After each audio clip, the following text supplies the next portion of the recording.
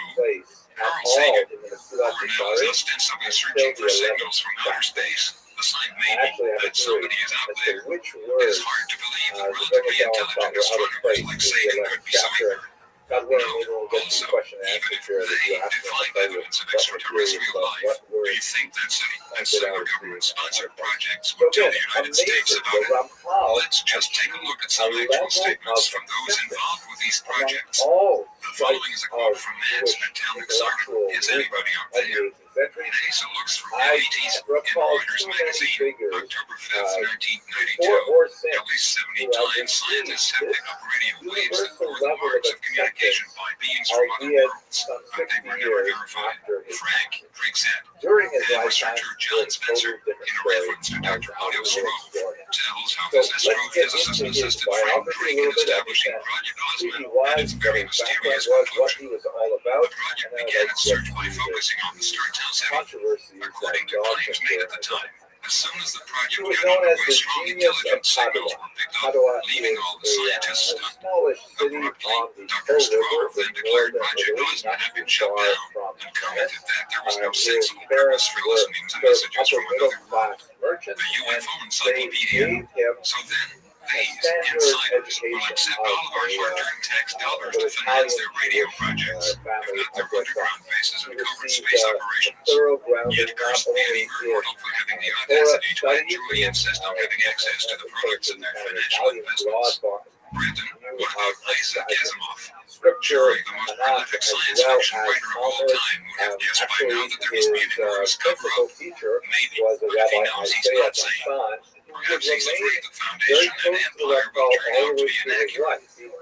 What about Arthur C. Clarke? Surely the most technically accurate of science fiction writers with real close ties to NASA would have at least a hint of what's really going on.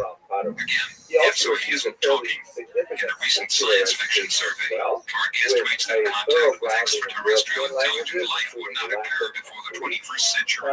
If the government won't tell us the truth, and the major networks won't even give it serious consideration, note, this was written before such programs as sightings, encounters, unsolved mysteries, current affair, Until Williams, Strange Universe, and other TV news digests and talk shows already begin dealing with the UFO phenomenon, abductions, and so on, and much greater depth, not to mention the X-Files, Dark Skies, and other TV series. Brandon, then what is the big picture? Anyway, audience, having done 100,000 or more abductions, possibly millions worldwide, built an untold number of secret underground bases, like Nevada, Sunspot, Little, Roswell, and Python, New Mexico, just to name a few, getting ready to return to wherever they came from. Or, from the obvious preparations, are we to assume that they are getting ready for a big move? Or is it the more sinister and most probable situation that the invasion is essentially complete and it is all over with the screaming? A well-planned invasion of Earth for its resources and benefits would not begin with mass landings over economic aliens. A properly planned and executed invasion by a civilization thousands of years in advance of us would most likely be complete before a handful of people, say 12, realized what was happening. No fuss, no mess. The best advice I can give you is this. Next time you see a flying saucer, better off by its obvious display of technology and gorgeous lights of pure color. Run like hell. June 3rd, 1988, Las Vegas, Nevada. The following was an addendum to the above that was encoded with later copies of John Lears's statement. In 1983, when the Grand Deception was discovered, MJ-12, which may now be designated P-40 started work on a weapon or some kind of device to contain lights which had by now totally infested our society. This program was founded through Steve, which, coincidentally, was initiated at approximately the same day. A frantic effort has been made over the past 4 years by all participants. This program ended in failure in December of 1987. Note, British ufology's Timothy Good claimed that over 22 British scientists who were working on the United States Steam program for British Marconi and other aerospace companies had all mysteriously died or committed suicide within the space of a few years. Could this have had anything to do with this failure? Apparently someone out there was intent on sabotaging the D/Star Wars project. Also, there are reports that several of our defense satellites have been destroyed as well. Studying with A new program has been conceived but will take about 2 years to develop. In the meantime, it is absolutely essential to MJ-12 by 40 that no one, including the Senate, the Congress, or the citizens of the United States of America, or anyone else for that matter, become aware of the real circumstances surrounding the UFO cover-up and total disaster it has become. Was that Moore never did release the videotapes, but claims he is negotiating with a major network to do so. Another source added the following statements in regards to Leah's claims. Area 51 and a similar setup near Delcy, New Mexico, may now belong to forces not loyal to the United States government or even the human race. It's horrifying to think that all the scientists we think are working for us in the Joint Interaction Bases are actually controlled by aliens. Steve, regardless of what you hear, was completed to shoot down incoming saucers. The mistake was that we thought they were coming about. In fact, they were already here. They're in underground bases all over the place. It seems that the aliens had constructed many such bases without our knowledge, where they conduct heinous genetic experiments on animals, human beings, and improvised creatures of their own devising. Thus was born Project Excalibur. Press reports describe Excalibur as a weapons system designed to obliterate deeply buried Soviet command centers, which the Reagan administration had critically characterized as destabilizing. We have exactly similar centers. Lear claims the weapon was actually directed toward the internal alien threat. Unfortunately, the visitors have invaded us in more ways than one. Millions of Americans have been implanted. There's a little device that varies in size from 50 microns to 3 millimeters. It is inserted through the nose into the brain. It effectively controls the person. Dr. J. Allen Hyde estimated in 1972 that 1 in every 40 Americans was implanted. We believe it may be as high as 1 in 10 now. These implants will be activated at some time in the near future for some unspecified alien purpose. When Lear was pressed to disclose some of his sources, he stated that as anonymous intelligence informants go right to the top. He did, however, mention some of the names and not so sensitive intelligence positions from whom he has also gathered information. Many of these names may be familiar to veteran ufologists. These include Lazarus Paul Benuitz, director of Thunder Scientific Laboratories, the New Mexico-based research facility with government contract ties, who claims to have gained access to and interrogated an alien computer system via the radio-video computer setup of his own invention. Lazarus Linder, the television documentarian responsible for Strange Harvest, a program about cattle mutilations, who received astonishing leaks from a special intelligence officer, Colonel Richard Doty, formerly of Kirtland, a name noted in area research circles. Lazarus Robert Collins, codenamed Thunder. According to Lear, who has secured numerous official documents relating to UFOs. Lazarus Sergeant Clifford Stone, premier collector of UFO-related Freedom of Information Act FOIA documents. Lazarus Travis Walden, professed UFO abductee whose experience inspired the movie Fire in the Sky. As an interesting follow-up to Lear's article, we quote here some actual statements made by prominent individuals in regards to the UFO phenomenon. In our obsession with antagonisms of the moment, we often forget how much unites all the members of humanity. Perhaps we need some outside, universal threat to make us realize this common bond. I occasionally think how quickly our differences would vanish if we were facing an alien threat from outside this world. And yet, I ask you, is not an alien force already among the United States? President Ronald Reagan remarks made to the 42nd General Assembly of the United Nations, September 21st, 1987. I couldn't help but say to him, Gorbachev, just think how easy his tasking might be in these meetings that we held if somehow there was a threat to this world from some other species from another planet outside in the universe. Well, I don't suppose we could wait for some alien race to come down and threaten us, but I think that between us we can bring about that realization. President Ronald Reagan remarks to Falston High School students and faculty, Falston, MD, October 4th, 1985. For your confidential information, a reliable and confidential source has advised the Bureau that flying discs are believed to be man-made missiles rather than natural phenomena. It has also been determined that for approximately the past 4 years, the USSR has been engaged in experimentation on an unknown type of flying disc. FBI memo dated March 25th, 1949, sent to a large number of FBI offices. How unidentified flying objects, the panel recommends that the National Security Agency's institute policies designed to prepare the material defenses and the morale of the country of recognizing and react most effectively to true indications of hostile measures. Recommendation of the CIA Roberts Panel of Hosts. January 1953. Public interest in disclosure is frustrated by the sensitive nature of the materials and the obvious effect on national security their release may entail. The United States District Court opinion in the case of Citizens Against UFO Secrecy versus the National Security Agency, May 18, 1982. The sums made available to the agency may be expended without regard to the provisions of law and regulations relating to the expenditures of government. Central Intelligence Act of 1949. On this land, the flying disc has been found intact, with 18 3-foot-tall human-like occupants, both edited by Doug Burton. FBI memo from New Orleans branch to director, FBI, March 31st, 1950, about a disc found in the Mojave Desert in January 1950. When four sat down to conspire, 3 are fellows and the fourth is a government agent. Duncan Luna, the flying discs are real. General Nathan Twain. According to Mr. Advisement, the saucers were found in New Mexico due to the fact that the government has a very high-powered radar setup in that area, and it is believed that the radar intervenes interferes with the controlling mechanism of the saucers. Each one of the 3 saucers were occupied by 3 bodies of human shape, but only 3 feet tall, and metallic cloth of a very fine texture. FBI memo from Agent Guy Otto, Washington Field Office, sent to Director, FBI, March 22nd, 1950. I would say that we know of certain, should we say, intergalactic flights that have taken place. Dogfights. United States Army Sergeant Clifford Stone, Roswell, New Mexico Station. He believes that because of the developments of science, all the countries on Earth will have to unite to survive and to make a common front against attack by people from other planets.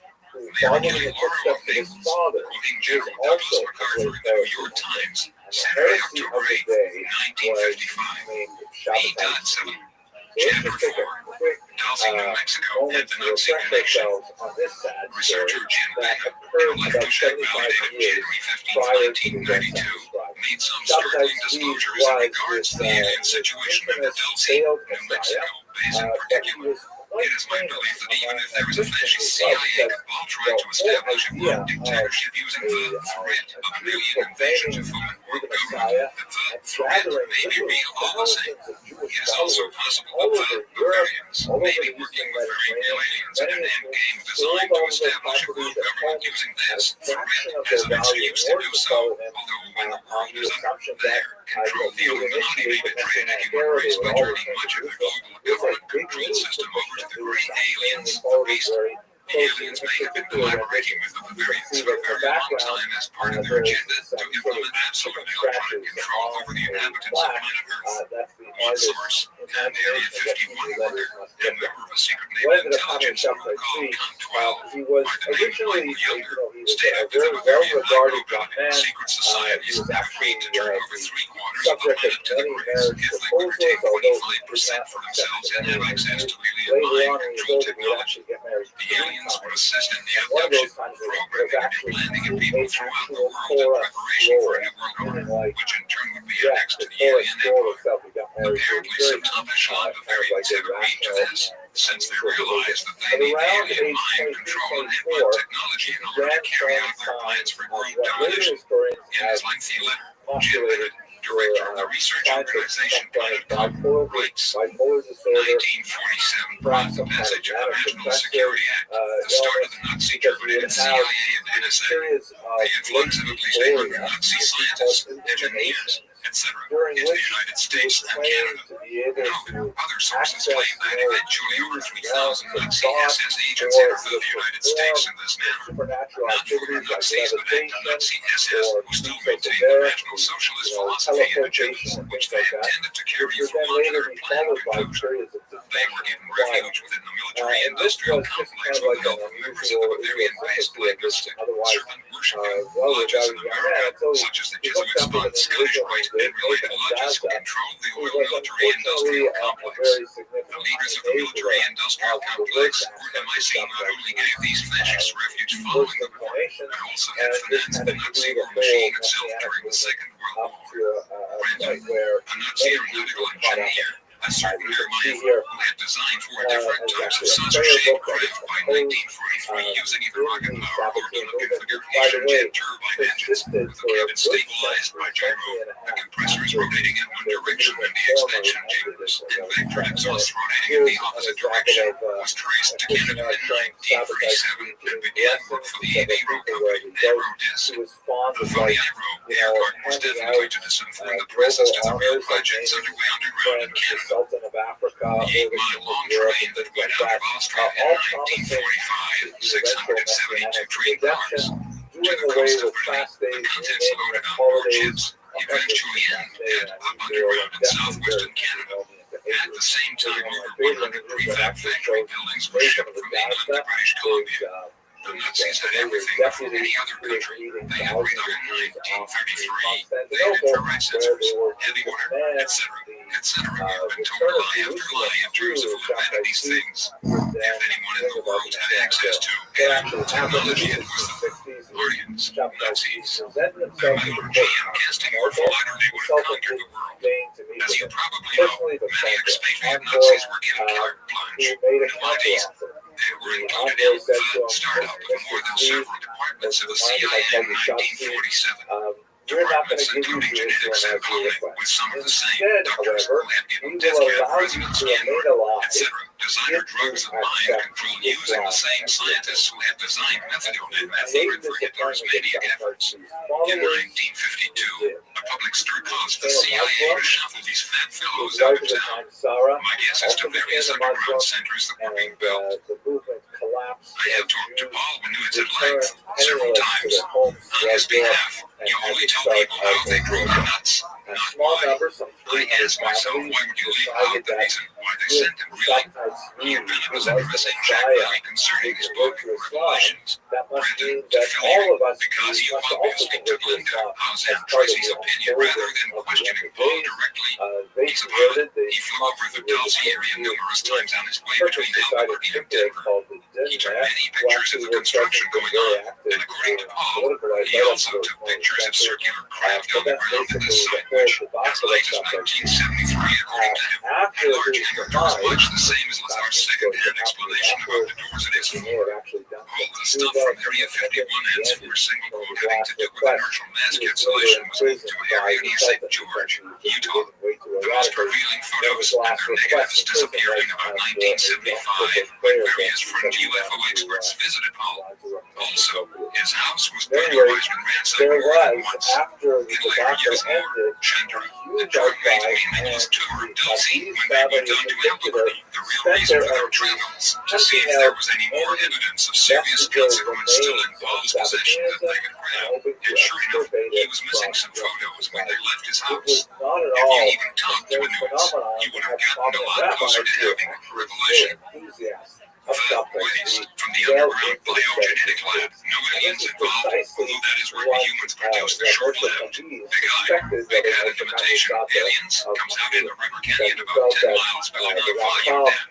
Note, an alternative scenario to the above would be the reptilian ray. Aliens are involved, as well as biogenetically constructed beings developed by Illuminati CIA-backed scientists working at the Dulce facility. Breathing, although these days they treat it a lot more before letting the air, gray, water back into the environment. That space and others are of course connected by tunnels to Los Alamos. The Ergoling missing installation rivals by Gavin Alice Springs, Australia for security, etc. Every United States Air Force base has a so-called BOLO and is connected to this Botol by tunnel. 21 people led by an individual we will call Rick went to Area 51 in 1989 in a small blaster watch saucers.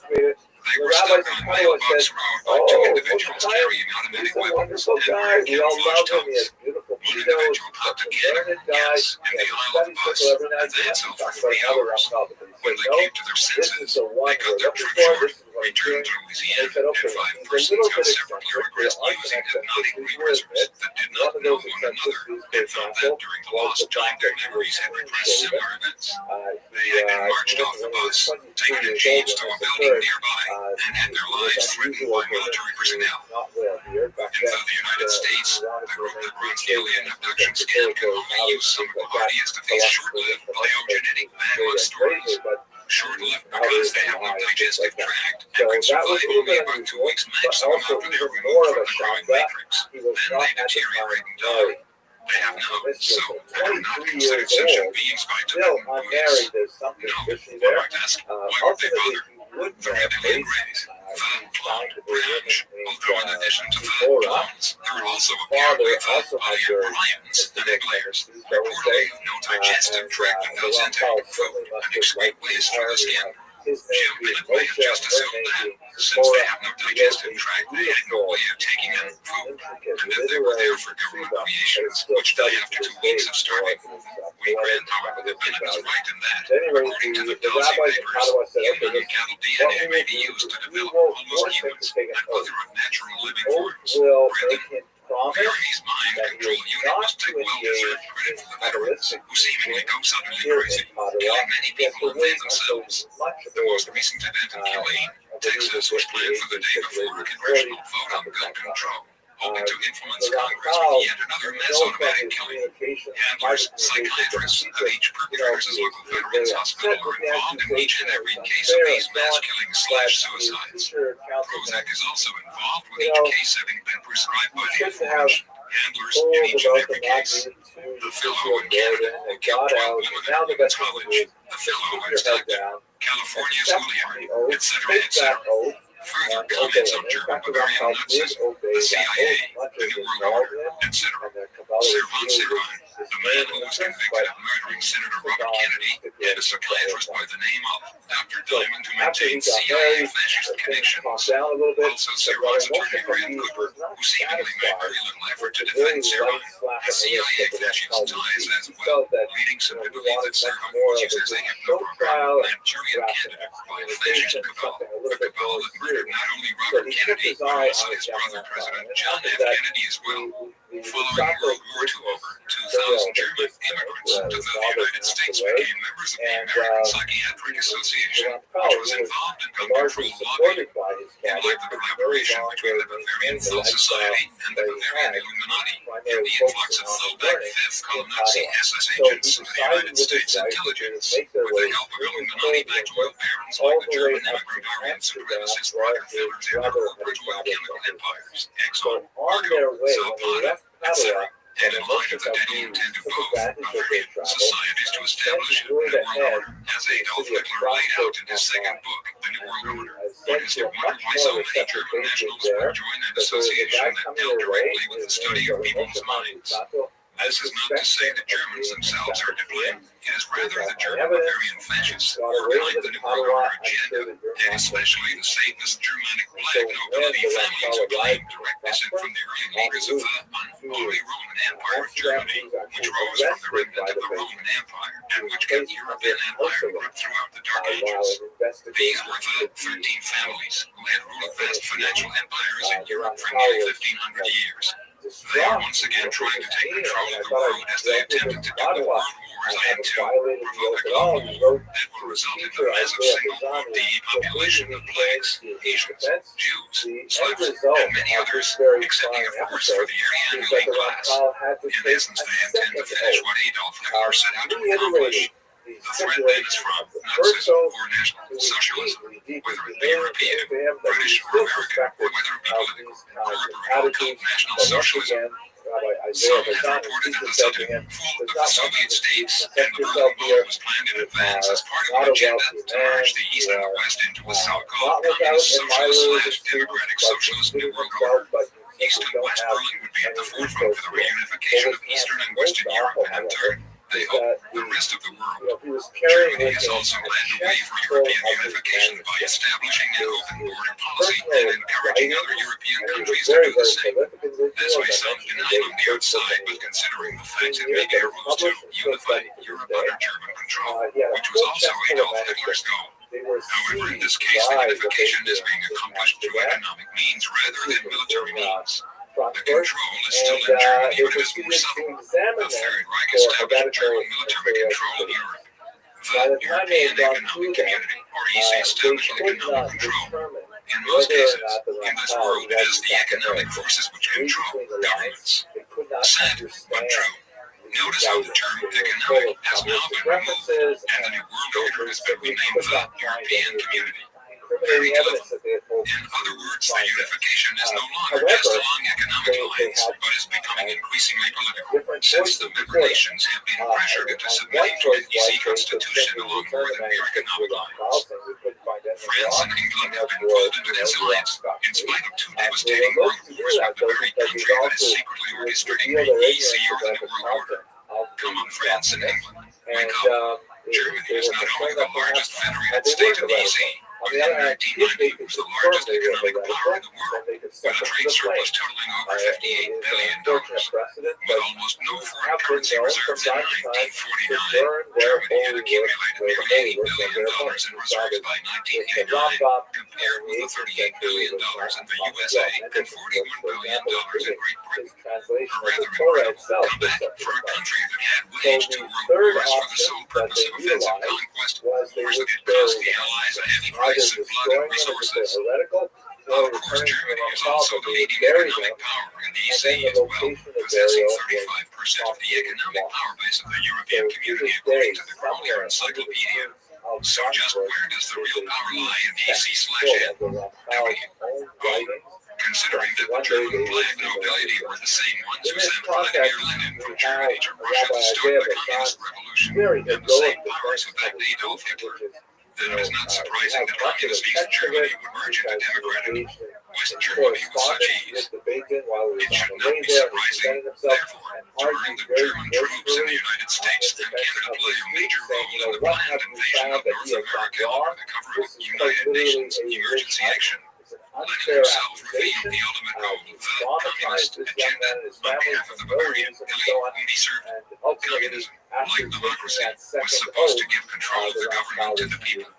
But of course, Lenin altered the plan a little bit, just as the largely unelected appointed executive branch of the American government altered the rules of democracy and stated that he did not believe that the common people could handle the responsibility of directing the communist revolution. So a select group of individuals trained in the communist philosophy would carry out this responsibility instead. And wouldn't you know it, many of these who ended up as the leaders of the communist revolution were handpicked by the German immigrant capitalist Rockefeller family themselves. Oh, what a tangle where we weave. The Bavarian cultists who were really wanting to show would of course be the weak that Lenin refers to in the following quote. First we will take Russia, next we will capture the nations of Eastern Europe, then we will take the masses of Asia. Finally, we will surround the United States, and that last bastion of freedom will fall into our hands like overripe fruit. The likely scenario that some have suggested would be an orchestrated global economic collapse, blamed on Americans of course, which would be followed by fomented anarchy in American cities, followed by sudden nuclear strikes on strategic military bases on the east and west coasts, followed by a Chinese invasion of the west coast, a Russian invasion via Alaska, and a United Nations/German invasion via the east and northeast coasts of the USA. All of those countries who believe that by accepting a flawed socialist political agenda from another country, Germany, in order to supplement their own national and cultural integrity, are sadly mistaken. Collaborating with the Bavarian-backed United Nations New World Order agenda can only lead to the death of your independence as a nation, the death of your culture and history, and the death of your children who were sent to fight and die for the sake of the global government, its Bavarian and Antarctican masters, and in turn their draconian allies who are just waiting with greedy claws to take hold of this planet once they have succeeded in getting us to kill each other off to the point where they can move right in and take over with little human resistance. Chapter 5. Report from a Japanese television crew. Norio Aikawa is the head of the Civilian Intelligence Network, P.O. Box 599. Gardena, California, 80248. Mr. Aikawa was one of several individuals, including a Japanese film crew from the Nippon Television Network in Japan, who witnessed and videotaped a flight maneuver of a brightly orange, yellowish light making extremely unorthodox flight patterns, including sudden acceleration, dissension and ascension, possibly exerting the force of multiple G's under extremely limited space and time, and even zigzag light movements, while on a field trip to an area just outside of Area 51 single quote in the Wednesday, February 21st, 1990. There were approximately 25 to 28 individuals in Europe who also witnessed the display. His brother-in-law Cyril Isakawa also photographed the object as it was in flight. With over 30 years of in-depth investigative experience, Norio was instrumental in the subsequent production of a 2-hour documentary program televised throughout Japan on March 24, 1990. The entire program dealt with Area 51 and also the crew's pursuit of an alleged biogenetics laboratory in New Mexico, that is, a Dulce facility. It is his contention that what could only be described as highly intelligent and deceptive ultra-dimensional entities materializing in disguise as aliens are collaborating with the secret world government that is preparing, under unexpected circumstances, Brandon to ingeniously stage a contact landing to bring about a new world order. Note, this alien Bavarian collaboration is apparently feigning animosity with one another by pushing for global government so that the world can join together to fight the aliens. As in Vietnam and Korea, where the socialist leaders of the United Nations organization were playing both sides of the chessboard, any war waged by the New World Order against the Greys will no doubt be an open conflict that will only serve to reduce the population of the planet, which is after all part and parcel of the overall draconian Bavarian global agenda. Another possibility that has been suggested is that the Greys will be made out to be the good guys who need our help to break free from the tall reptiloids and their empire, which had conquered them in the past, or vice versa. Actually, the collaboration between the reptiloids and Greys has been undertaken with the full consent of both sides, and behind the scenes the collectivist reptiloids, the insectoids, the Greys, and the Bavarian secret society lodges are all working together. Many scenarios are possible. However, the important thing to remember is that any war waged against the reptilian Greys, which threatens the American Declaration of Independence, the United States Constitution, and the Bill of Rights, is merely playing into the hands of the aliens either way you look at it. International cooperation in a common defense against an alien threat should be considered so long as the national sovereignty of individual nations are not violated in the process. All nations should learn to be self-supporting and not be tempted to succumb to a global economic system, and therefore a global political system, in that money and politics are more or less synonymous. At least in this world where those who control the money control the governments. Also, independent economies will prevent all nations from falling like dominoes if an economic collapse does occur. The target of any future attacks against an outside threat to a nation's security should not be excluded only to the aliens, nor exclusively against human conspirators or tyrants, but the target of any future conflict with one or the other, in regards to planetary or national defense, should be directed specifically at those areas where collaboration and interaction between the alien infiltrators and the human collaborators are taking place. For instance, areas such as the underground joint interaction bases of Neuschwanstein, Antarctica, Pine Gap, less than your best script, S _H7.HEM single quote 537,412 greater than Australia, Alsace-Lorraine MTS, area of French Germany, and of course, and probably by far the worst of all, the underground megacomplex below Dulce, New Mexico, where the worst life forms this universe has to offer seemingly congregate, conceive and carry out their atrocities against their victims, or those who have been taken or abducted to the base permanently, as well as against their planned and programmed victims beyond the confines of the base, who are nevertheless forced to exist in psychological concentration camps imposed on them against their will by the collaboration. Granted. Furthermore, Norio Hayakawa contends that the Grand Deception will immediately follow a rapid series of shocking, incredible events in succession, beginning with the Russian-backed Arab Confederacy's attempt to invade Israel, simultaneous worldwide earthquakes, worldwide stock market crash, and a sudden, mysterious evacuation of a segment of the planet's population, all of which will culminate in a quick official formation of a new world order based in Europe that will last for 7 years upon its inception. Note, it is interesting that George Washington's famous vision of Valley Forge accurately predicted the Revolutionary and Civil Wars and their outcome, and also a third trial through which America must pass, an air, ground, and sea invasion of the Americas by world order, which will have conquered all Asia, Africa, and Europe.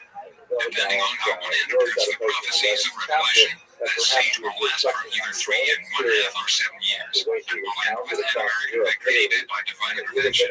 I personally believe that America is the wilderness spoken of in the 12th chapter of the book of Revelation.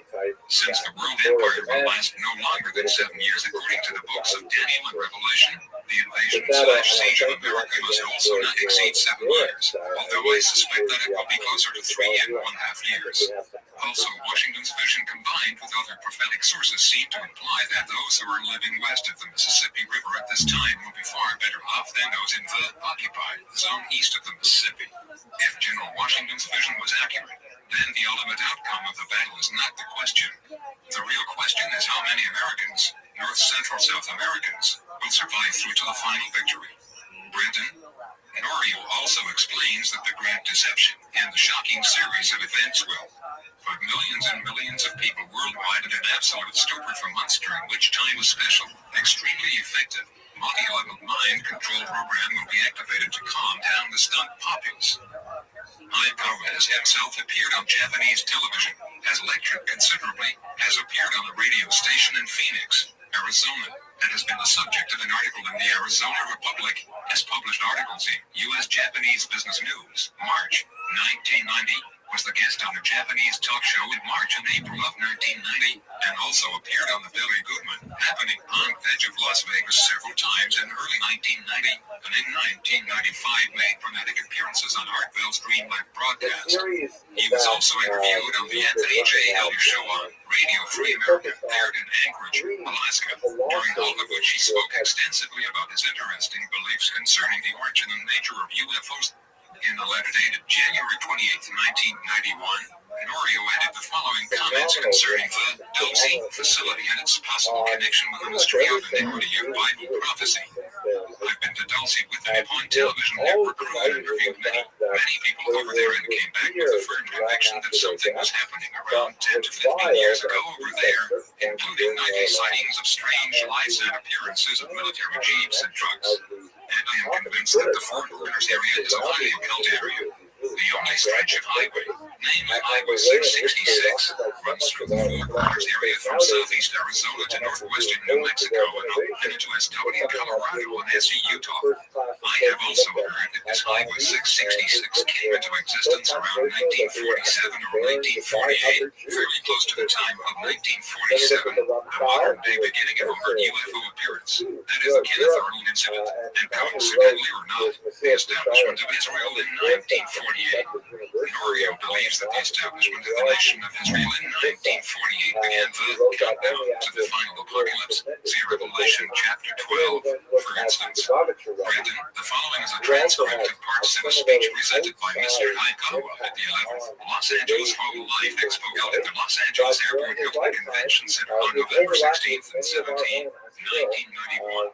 The transcript from which we will quote is a revised and expanded version of the address or lecture written on June of 1992 entitled UFOs, the Great Deception and the Coming New World Order.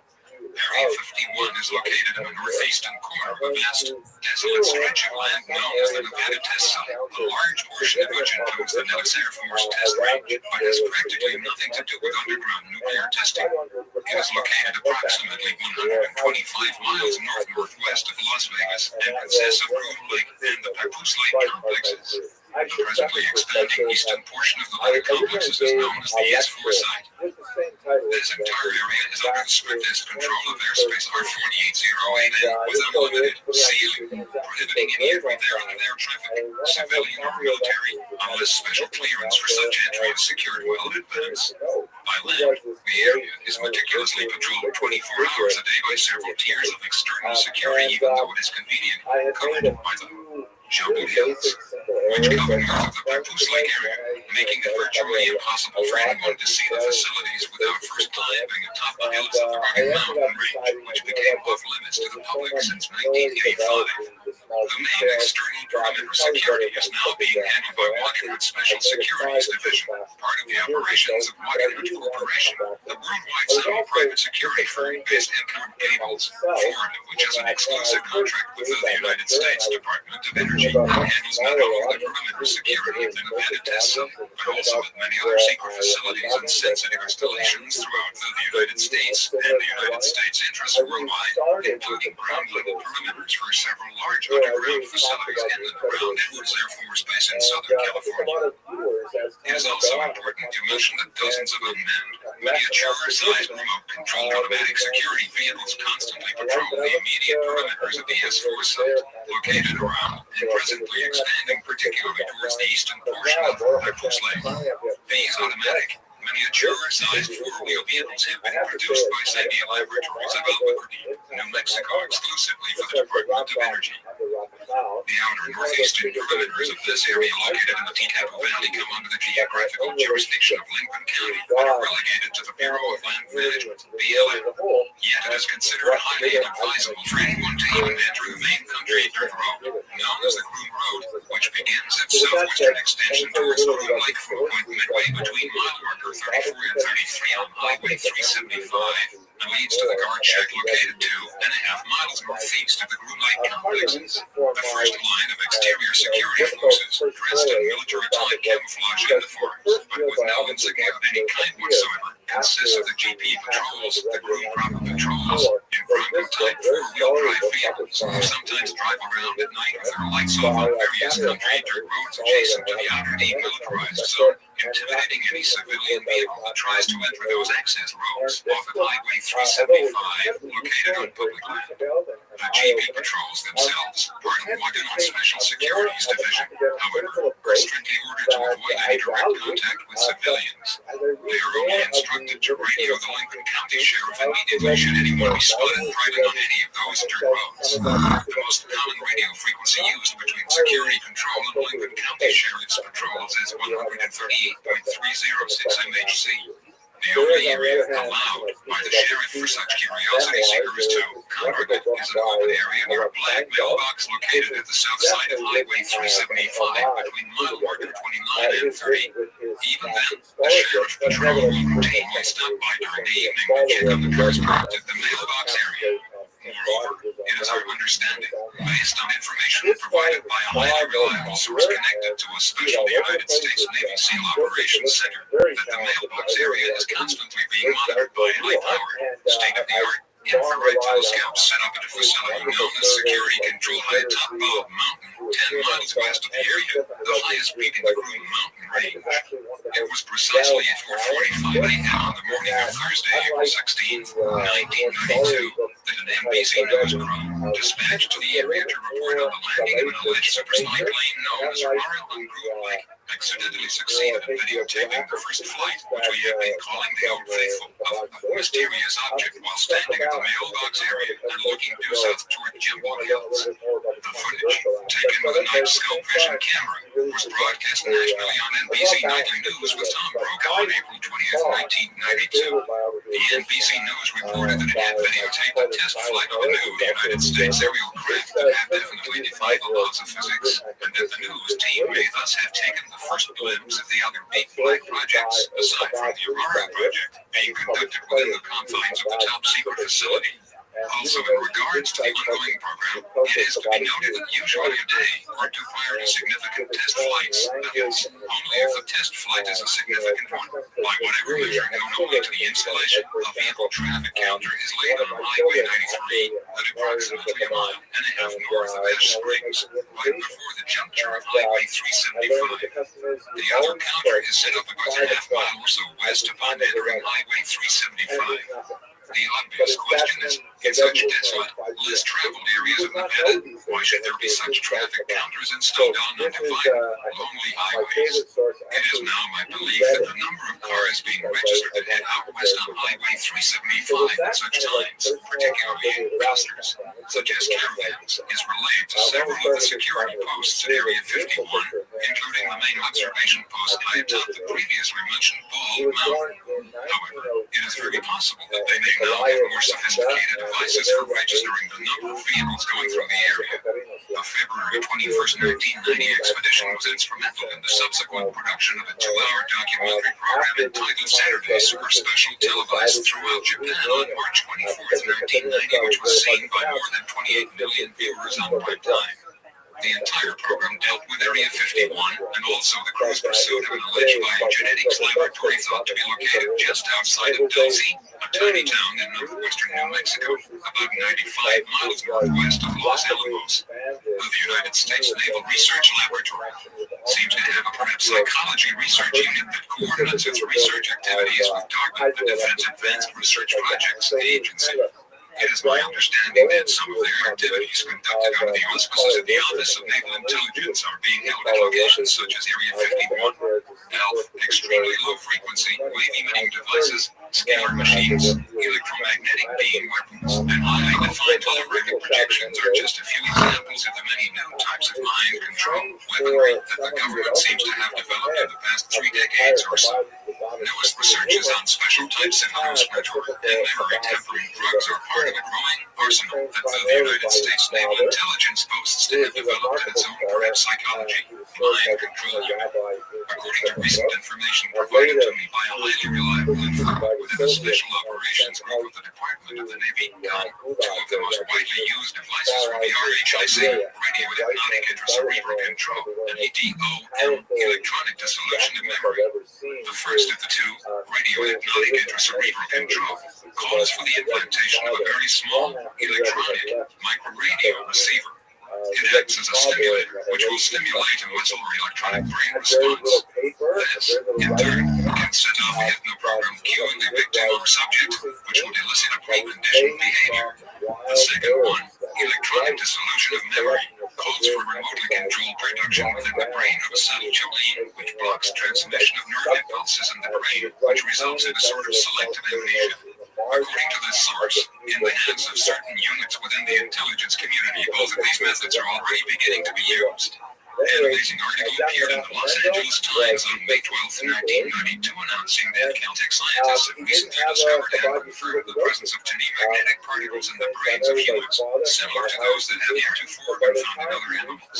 Louisiana Times, section, page 3. According to the Caltech researchers, it is now an undeniable fact that every human brain contains a tiny natural magnetite particle, even from the time of conception. Could the government, particularly the United States Naval Research Laboratory, have known this fact for a long time? The answer definitely seems to be in the affirmative.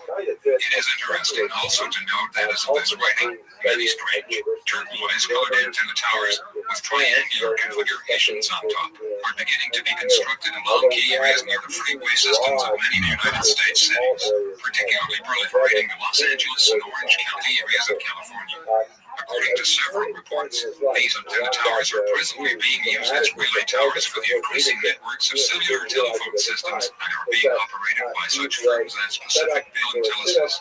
Yet the most interesting aspect of the constructions of these strange antenna towers is that there are increasing reports that the Department of Defense is somehow involved in this operation. The frequency waves being utilized in the cellular telephone communications are, according to several researchers, strikingly close to the range of frequency waves used in several emission and microwave experiments of the United States Naval Research Laboratory, as well as DARPA, the Defense Advanced Research Projects Agency. Will these towers be utilized throughout the nation? In the meantime, government-sponsored genetics researchers and biotechnology experts at New Mexico's Los Alamos National Laboratory are said to be conducting in-depth studies not only on the total effects of mind control upon human behavioral patterns, but also on its possible applications relative to such areas as genetics engineering and exploration of the human genome. This may be of special interest considering the news in early 1997 out of Edinburgh, Scotland, of the successful cloning of an adult human. There are some who contend that certain technological breakthroughs are allowed to leak out into the public domain only after that technology has been harnessed and used for years by the secret scientific fraternities who serve the agendas of the military-industrial elite. It is interesting that following the announcement of this discovery, a Jesuit priest made the rounds on the talk shows defending this new science and advocating the various benefits that it could provide. It is interesting that Adam Weishaupt, who founded the Bavarian Illuminati, was a Jesuit. And it is also interesting that the Scottish Rite of Masonry originally had its origin within the Jesuit College of Claremont in France. Granted, a large underground genetics laboratory is thought to be located just outside of Dulce, a tiny town in the midst of the Jicarillan Apache Indian Reservation located about 95 miles northwest of Los Alamos and 100 miles east of the sinister-sounding Highway 666, the only stretch of highway in the United States with that designation, and the only highway that links the four states of Arizona, New Mexico, Colorado, and Utah. Perhaps it may just be a pure coincidence that this highway, fittingly named Highway 666, which originated in southeast Arizona and goes up north, cuts into northwestern New Mexico, right near the Four Corners area, an area that happens to have one of the most consistently concentrated UFO sighting reports in the country since around 1947. This entire Four Corners area, especially northwestern New Mexico and southwestern Colorado, even extending, for that matter, to the entire southern tip of the state, also has had some of the most concentrated reports of unexplained cattle mutilations in the nation during the late 70s and early 80s. Was something covertly taking place in those areas?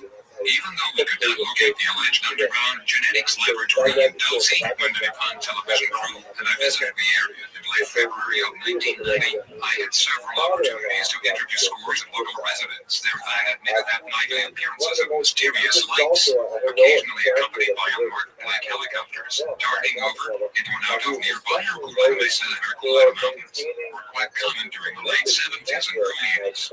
Many of them even claimed to have spotted, on many occasions, military-type trucks and jeeps as well as government vans passing through Dulce and loitering around nearby mesas. Occasionally, even black limousines carrying what appeared to be CIA agent types were claimed to have been sighted loitering around the foothills of other nearby mesas. We must bear in mind that the Dulce area is only 95 miles northwest of Los Alamos. Los Alamos National Laboratory is one of the top United States research laboratories specializing in the study of the human genome. Also, it is a vital center of the government's research and development programs. Just above 100 miles southeast of Los Alamos is Albuquerque, New Mexico's largest city, and more significantly, a city where Kirtland Air Force Base is located right next to the sensitive Manzano storage facility, the top-secret underground military facility where nuclear warheads are stored. Sandia Corporation, one of the nation's top-secret government contractors specializing in top military industrial projects, is also located in Albuquerque. As far as advanced biotechnology is concerned, I have no doubt that microchip implantation technology is being perfected in which tiny microchips will be implanted in our circulatory systems, body organs and tissues if need be for whatever purpose the future may require. It is my conclusion that a large-scale research has been completed by the government with possible assistance from outside sources within the last 20 years or so, utilizing tens of thousands of cattle in the Southwest to conduct this covert experiment. Only recently has science proven that cow hemoglobin could be substituted by utilizing a special purification system with human blood in situations of unforeseen natural emergencies.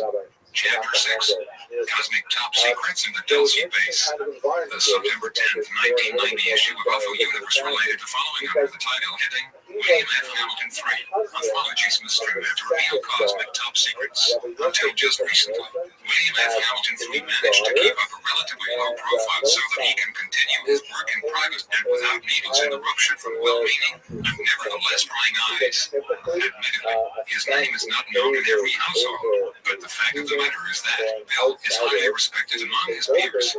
Indeed, what he has to say is as important and vital as the words of Flying Ace John Lee and former Navy intelligence officer William Cooper, who have gone on record regarding the alien conspiracy. In fact, much of what Hamilton maintains is consistent with the theory that there is a massive government cover-up on UFOs and alien visitations that reaches right up to the president's private office door, and that though the United States military has made a secret pact with a group of aliens known as the Rays, they are on Earth, mutilating cattle and abducting humans for experimental purposes. Supposedly, the Greys have taken over several top-secret underground military facilities and certain branches of the government who are working hand-in-hand with these entities to bring about total domination of the world. While a second group of extraterrestrials is here trying to protect us. Of a highly controversial nature, many of Hamilton's statements may seem overly right to even his closest associates, not to mention other investigators who refuse to even seriously consider the documentation he's able to present to bolster his case. About 10 years ago, a few scientists and engineers who worked for NASA and shared an interest in UFO abductions came together to form a group they called Project Visit, Vehicle Internal Systems Investigative Team. They studied about 130 cases of UFO abductions with the goal of constructing a model of UFOs, their operation, and the entities of UFOs. They found dash UFOs have bright interior lighting. Dash abductees undergo a medical type examination with apparently highly sophisticated equipment. Dash burns are suffered by many abductees. Dash time lost from 20 minutes to 3 hours is common. Project Visit member Dr. Richard Nielsen described the crew members as 4 feet tall, hairless, gray in color, with no nose, a small mouth, and large slanted eyes. The gray humanoid is emotionless and communicates by telepathy. The Greys have earned a reputation quite different than the Nordic blondes and other reported species. Most of the abductions are done by Greys, and more than one variation of Grey. The Greys do most of the biological intervening on abductees. Tans, whites, and blues, that is, Greys of other skin colors, gray tan, gray white, gray blue, etc. Brenton have also been reported by abductees. I have personally had some sort of encounter with what I call the whites. They are small with extremely white skin and black, wrap-around eyes. Earth-made saucers. In April 1984, Lieutenant General George Baum, Vice Commander of the United States Air Force Systems Command, was killed while test flying a secret aircraft over the Groom Lake area, a top-secret facility located about 100 miles north of Las Vegas, Nevada. This facility is designated Area 51. The Systems Commander repeatedly uses this facility to test fly-spy planes, such as the CDR-71 Blackbird or its successor, the Aurora. According to the February 1988 issue of Gung Ho magazine, which ran a feature article on Area 51, some of the craft being flown out at that test facility would make George Lucas drool. In the early 1980s, a radio technician working at Area 51 reported seeing a saucer on the ground.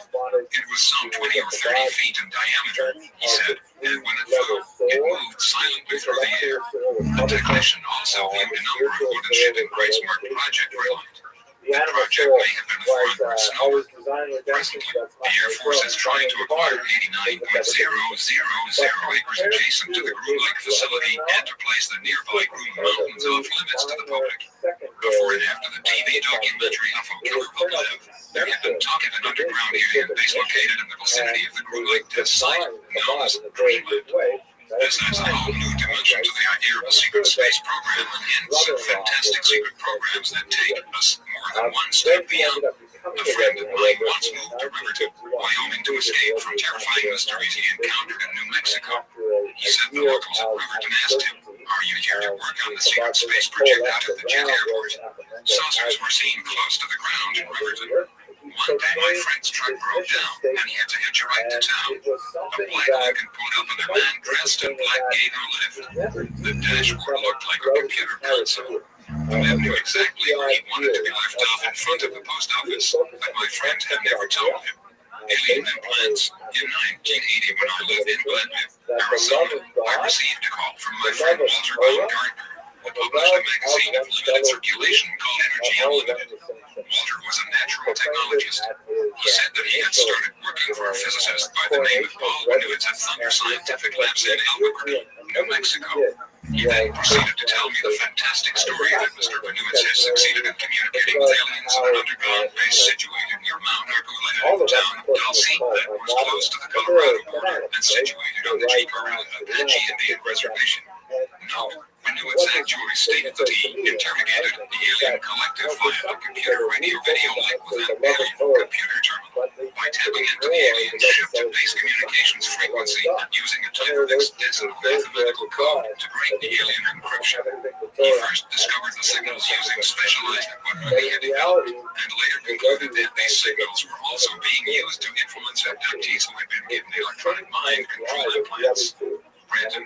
He told me that these little gray aliens were abducting and implanting people with a device inserted at the base of the skull for the purpose of monitoring and controlling humans. He said that the government knew about this and was involved with alien activities. He also stated that the aliens feared our nuclear weapons and nuclear radiation. He told me that Paul was working on a weapon that would be effective against these aliens. Interjection by Brandon regarding mind control implants. I know of a person who would like to have some implants removed by doctors. The implants were removed via the nasal cavity from the nerve centers of the brain, some of her nerves being damaged in the process. This nerve damage resulted in a near-death experience, following which, when she had awakened, she felt like a new person or that some other identity that had been operating in her was now gone. Some mystics may refer to alien intelligences that possess human minds as walk-ins. What many refer to as walk-ins are often artificial intelligence matrix implants, which are attached to the nerve centers of the human brain.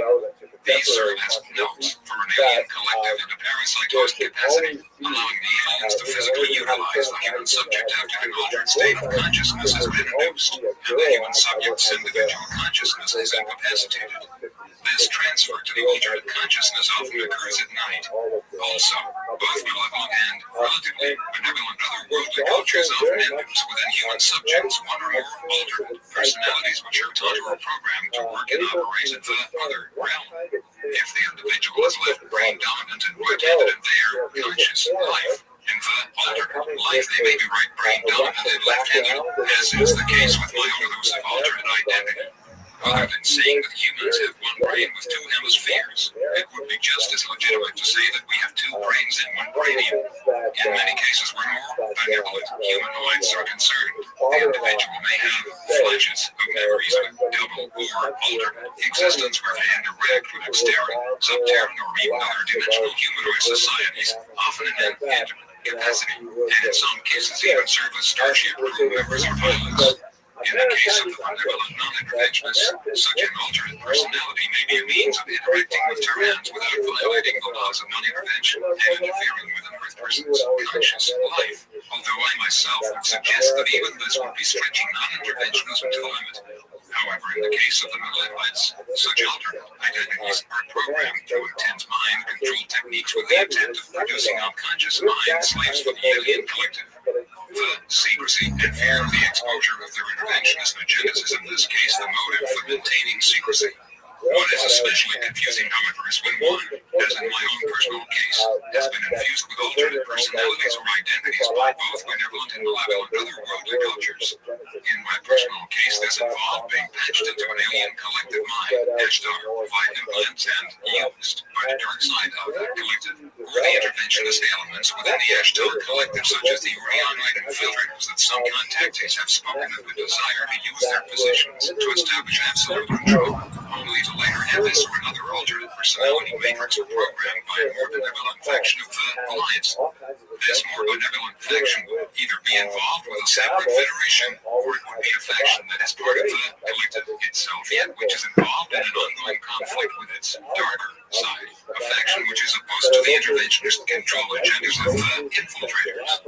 One cannot comprehend the significance of the psychic battles that could rage through a single human mind until one has been caught in the crossfire between two opposing alternate personalities, one of which is an individualist and one of which is a collectivist, that are slugging it out for dominance of one's unconscious existence. The best one can do in such an event would be to try and retrieve as many suppressed memories as they are able, sort the whole mess out, and assimilate and take conscious control of those thought patterns that will be most beneficial to them and eliminate the harmful thought patterns. I will not deceive you. Such a process can be very painful at times. After all, it is the root individual consciousness of a human being which has the final say as to just WHO the person is going to be, based on the universal law of free agency. For those of you who are reading this and feel that they may have been programmed with an alternate alien personality which is activated during alien encounters, I will say for an absolute fact that according to universal law, this collectivist alternate personality must submit to the demands of your conscious will. Anything else would be a direct violation of the non-intervention laws. Even without the assistance of alien psychotechnology, certain psychiatrists are fully aware of how easy it is to hypnotically induce an alternate personality within a human being. if they had access to the suppressed mind control techniques that have been used by certain intelligence agencies and occult fraternities. Brandon, underground bases. On April 1st and 2, I spent 24 hours visiting with John Lear at his home in Las Vegas. He took out a stack of papers and had me peruse them at my leisure. His study room had walls covered with aircraft photos and certificates. There was no doubt in my mind that John loved flying. John is a soft-spoken individual, and frequently, while visiting him, I have watched him ponder in the garden. We discussed Area 51. John had some long-distance photos of the Groom Lake facility. The one thing that stood out in one photo was the radio telescope pointing straight up in the midst of a group of buildings. The scope was probably tracking any overhead spice satellites. He showed me the reference in the February 1988 issue of Gung Ho magazine that insisted that spacecraft were being test-flown from this facility. John remembers that the Greys had a base under the Groom Mountains. This is the one we believe is called Dreamland. One of my sources, the leak, says DREAM is an acronym that stands for Data Repository Establishment and Maintenance. John told me the story of Mr. K, whose son Robert was trapped inside a droid human alien underground base in Utah. This Robert had apparently worked at Dulcie Base at one time. Mr. K felt like he was being given the runaround by the military in his attempts to locate his son. I learned that there were a few technical people who worked at Sentinel Labs in Albuquerque who were interested in alien activity. One man I talked to, CR, knew a mysterious Colonel Ronald Blackburn, who was reputed to have said that there were 600 aliens at the Groom Lake facility in Nevada. CR had investigated a UFO crash near Gallup, New Mexico in 1983. This one was also investigated by Tommy Roy Bland. I heard of Colonel Edwards at Albuquerque, who knew the FOC agent Richard Doty, both of whom worked with Paul Winowitz in his investigations of the alien activity taking place at the Dulcie base. Granted, Doty had talked to some investigators about the government cover-up. Why? I don't know. Weird happenings at Dulcie. On April 19th, 1988, my wife and I arrived at Dulcie, New Mexico at about 4:30 p.m. Dulcie was a beautiful little mountain town sitting at an elevation exceeding 7,500 feet. There was still snow on the ground by the Best Western Motel. I checked into the motel and called Gabe Valdez. He came over to see me about 9:30 p.m. We talked about UFOs and the cattle mutilations. He said that he had not seen any mutes since 1981 to 82. I had him read a letter written by Richard Doty in which Doty denies all involvement with UFO secrecy. He said Doty wasn't telling the truth. This proved true because Doty started talking again. He told me that Doty wrote a report that stated that Paul Winowitz was being investigated. Later, Gabe offered us a ride around Dulcie. He took us in his patrol car and showed us some of the routes. He said he saw glowing orange-lighted airships flying silently around the area frequently. He never saw these airships in daylight. We took a look at the Gomez Ranch, site of some of the mutants that took place in 1978. We asked about Benowitz's belief that there was a secret underground alien base in the area. He said he believed about 80% of what Benowitz said concerning alien activities in the area. He definitely seemed to think there was a base in the area, but his idea of where it is located was different than plausible. He thought that the base might be south of Dulcie, closer to the Gomez Ranch. He said he had not found any entries to the base. He had found landing tracks and crawler marks near the site of the mutes. He invited me to come back sometime and climb Mount Argo 11. Someday I would come back to Dulcie, but I had no idea when. A lot started happening in October 1988. I started investigating the case of a couple who had gone up to a plateau on the south side of the Cappy Mountains, outside of Edwards Avenue, Brenton, not far from my house. At 2 in the morning, they witnessed a large flashing orb come up from the ground and rise slowly into the sky. They experienced about 2 hours of missing time. Under hypnosis performed by a local hypnotherapist who had taken an interest in UFO abductees, we had found that the man recalled having been taken to an underground facility. He kept mentioning the Colonel. Chapter 7. At Dulcie, Vanguard and Deep Springs. It has been fairly well established that the Dulcie, New Mexico network is the largest and most significant alien reptilian/gray base network in North America.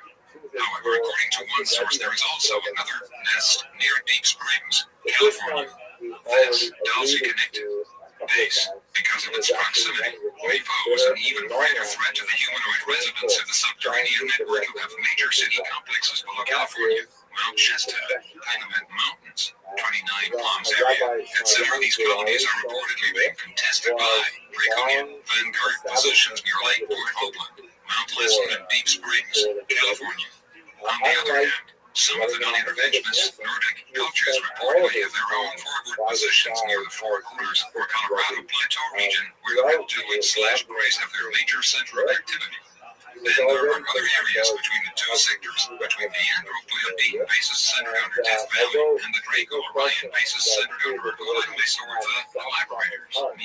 There are basically three alien networks at work on Earth: the anti-Grey Nordic Federation factions, the anti-Nordic Grey Empire factions, and the Nordic Grey Collaborators, which would also include those Terran intelligence agencies and occult lodges who are involved in the collaboration for whatever motive. Even within the collaboration, there is a great deal of struggle over whether the humanoid or reptilian agendas should have the upper hand. Within the collaboration itself, speciesism, akin to racism, exists at certain levels. So in spite of the species prejudices, the collaboration continues nevertheless because of a marriage of convenience.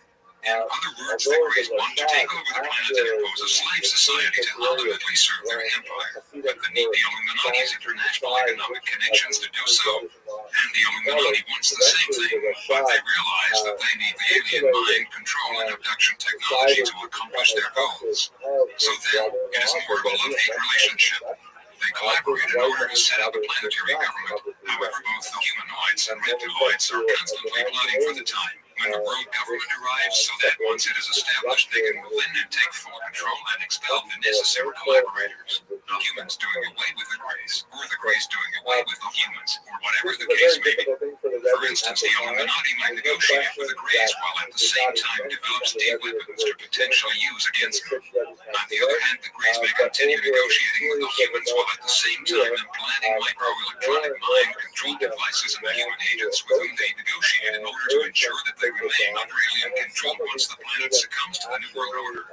So a one-world government will not bring peace to the planet. It will merely be a matter of fighting for control of one super government rather than for many smaller ones. What many do not realize is that there appears to be a third element behind this agenda, that race of paraphysical entities that some might refer to as the Luciferians, or the poltergeists, who are often described by abductees who have encountered them as being in the appearance of quasi-physical ethereal energy beings who have often been seen overseeing and directing the actions of the humanoid reptiloid collaborators. Although it might sound simplistic to imply that this cosmic battle is essentially being fought between the Nordic bases near Death Valley and the Grey bases near Golden Mesa, the true fact of the matter is that when we are dealing with multi-level subterranean systems, the border zones are a little more complex than on the surface, where we have obvious horizontal borders between countries. In interplanetary warfare, the battle lines are horizontal, vertical, and in some cases interdimensional. The battle would be one that is being waged above, below, and within our society, even though the outward manifestations of that war might not be immediately seen for what they are, unless one is aware of the real conflict behind the scenes. There are also indications that at least certain factions of the NSA, MJ-12 CIA aviary agencies have defected from the neo-Nazi world order agenda, joined interaction with the reptilians/Greys, and are now waging war with the same. Recently, a researcher with the initials Kansas was approached by the family of a United States intelligence worker, Oates, by the name of Tucker, who had disappeared mysteriously. The family was concerned and frightened as they had discovered in a personal logger of his several papers describing intimate details of activities surrounding the Dulce, New Mexico, and Nevada S4, etc. underground installations. Several of these papers are reproduced throughout this present work. Among this large stack of papers was hidden the following letter, which was still secret. The letter, copies of which were apparently also in the hands of a few other researchers as well, stated the following: Dear John, I am writing to you in the event that I do not return. There is a triangle surrounding the Nevada test site. There are in fact two of them, each one frontiers on the other. One has the electromagnetic triangle installed by MJ-12. This is a shield to protect the never lens, very human looking, from the abs, the so-called extraterrestrial biological entities or Greys, bred in order to help us develop our counterattack/defenses. The other was the abs, trap, keeping the benevolence in the redoubt. At each corner of the triangle, you will find BLM stations, and they are the transmitters of the shield. Facing each one of these is an entrance mirror. There are many of these standoffs throughout the world. It is important that you do not interfere by attempting to destroy one of their surrounds. They would be able to double up somewhere else and overthrow their position. Once the link is overthrown, our support team will fail. Their overextension is deliberate on our part. We are like the Chinese. We can't out technology them, but we can outnumber them, especially since they can't read air and it is too far for them to go back home without our help. Many of our triangles are roses to keep them overextended. They can't get out of our solar system because our electromagnetic field at this time, Brandon, is the wrong frequency for their propulsion system to work efficiently. This explains why EMs cannot commit more vehicles to our solar system. There have been comments among some contactees to the effect that occasionally the solar system passes through areas of differing electromagnetic variations as it moves in and out of cosmic energy streams that flow through the universe like a vast universal electromagnetic circulatory system. Certain energy fields are conducive to certain types of propulsion systems, whereas others are not. And in these cases, alternate or more conventional forms of propulsion must be resorted to. Some even suggest that large ships disguised as asteroids, planetoids, or even comets are being used by the Gray's-Head reptiloids in order to get around this propulsion problem and also to conceal their presence. These engineered planetoids are accompanied with conventional drives to serve as platforms for various operations, abductions, implantations, mutilations, and also mind control and infiltration activities taking place on or under planet Earth. All of this would seem logical, so as not to attract a great deal of attention and in return resistance from the masses. Some of these converted planetoids have been identified as Phobos, and even Hale-Bopp comet, which is accompanied by many unusual anomalies not observed in most comets. For instance, Hale-Bopp comet was 1,000 brighter than Halley's comet was at the distance from the sun where it was discovered. This is because the halo is not caused by ice gas being blown from the surface of the object by solar winds as in the case of most comets. For some unexplained reason, this comet is ejecting some large streamers or jets of dust gas from its interior. Many of these jets activate and deactivate at regular intervals. This is what creates the halo, and because of this, the halo might have a distinct appearance when compared to past comets. Some contactees state that Hale-Bopp is being used by Red 2 entities from Great Concentrates from Orion, who have joined with a renegade Ashtar faction from Sirius B, resident with an Hale-Bopp's companion. They are determined to back world dictatorship by bringing the comet close to Earth in order to trigger the implants within abductives and simultaneously activate their unconscious subliminal programs via powerful transmitting devices. This is not to mention the potential destabilizing shock value that this comet might pose to planetary, political, economic, and religious systems. It would seem that a federation of worlds based in the Andromeda and Pleiades constellations are attempting to blockade the interventionist factions of the Draco-Orion Empire in the Sol system. According to contactees, these Federation forces will soon be joined by a massive fleet from Sirius B, who are apparently Federation allies who have, let us hope, severed themselves from a large segment of the Ashtar Collective, which has since been infiltrated and taken over by Orion-based reptiloids and Greys. These Andromeda have deemed that the Syrians have reportedly waged and won the civil war in Sirius B with the dark side, or the cultic renegade Asterian collaborators. They are now reportedly en route to the Sol system to do battle with the Draconian Orion forces and to convince the renegade Syrian collaborators who are working with them that they are being misled into an interventionist agenda. Like fanatical cultists, the rebel Syrians have blindly succumbed to the deceptions of the reptilians. Greys and the rebel angels and Hale-Bopp who are controlling the infiltrative segment of the Ashtar Collective and are masquerading as ascended masters of the Ashtar Command. At least this is what some contactees have implied. Are these contactees relaying the truth? I would guess that time will tell. As for the humans at the Nevada test site, these may, in fact, if we are to believe the collective revelations within this volume, victims of subtle Rabbian propaganda and intimidation. For instance, this source who authored the letter about its single quote apparently believes that all of the Saurian Greys or ants come from extraterrestrial realms. However, as we have indicated, there is much evidence suggesting that reptiloid or Womasaurian activity exists deep within the subterranean cavernous levels throughout planet Earth, an intraterrestrial presence that has existed for many centuries, if not for thousands of years.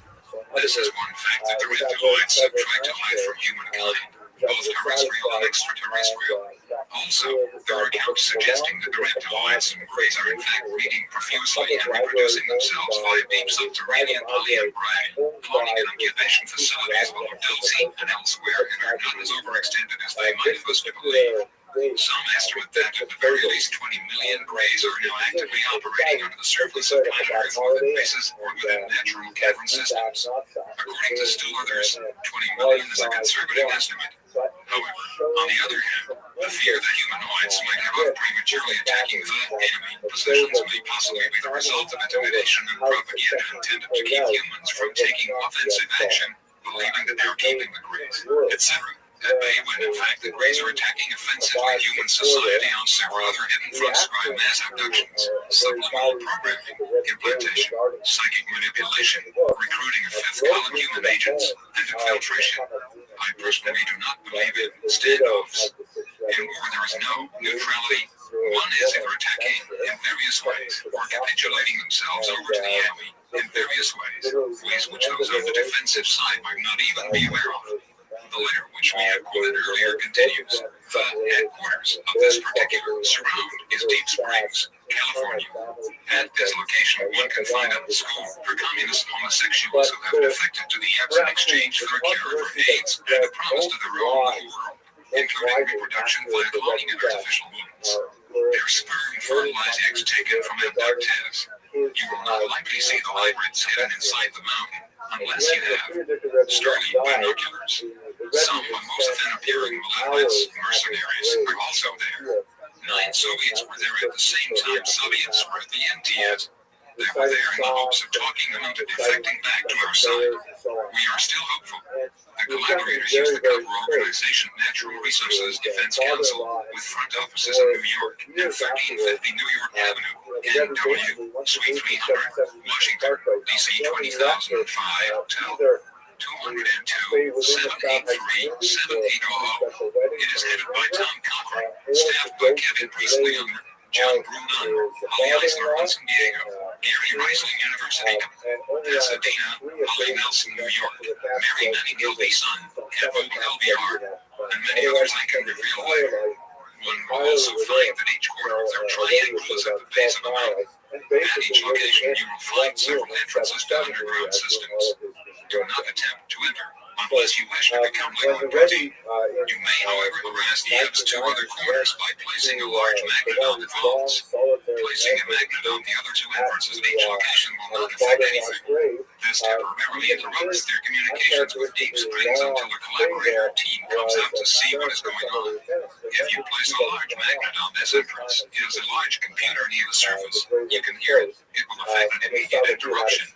So, you can take it off in a short time, 1 hour, and take it with you. They will still have to come and reset the system. If you plant magnets camouflaged like rocks around these entrances, the Eps won't come out and the sellouts won't be able to find them. The Eps are also allergic to high concentrations of sugar and apparently other substances with a left-hand atomic spin, it has been claimed.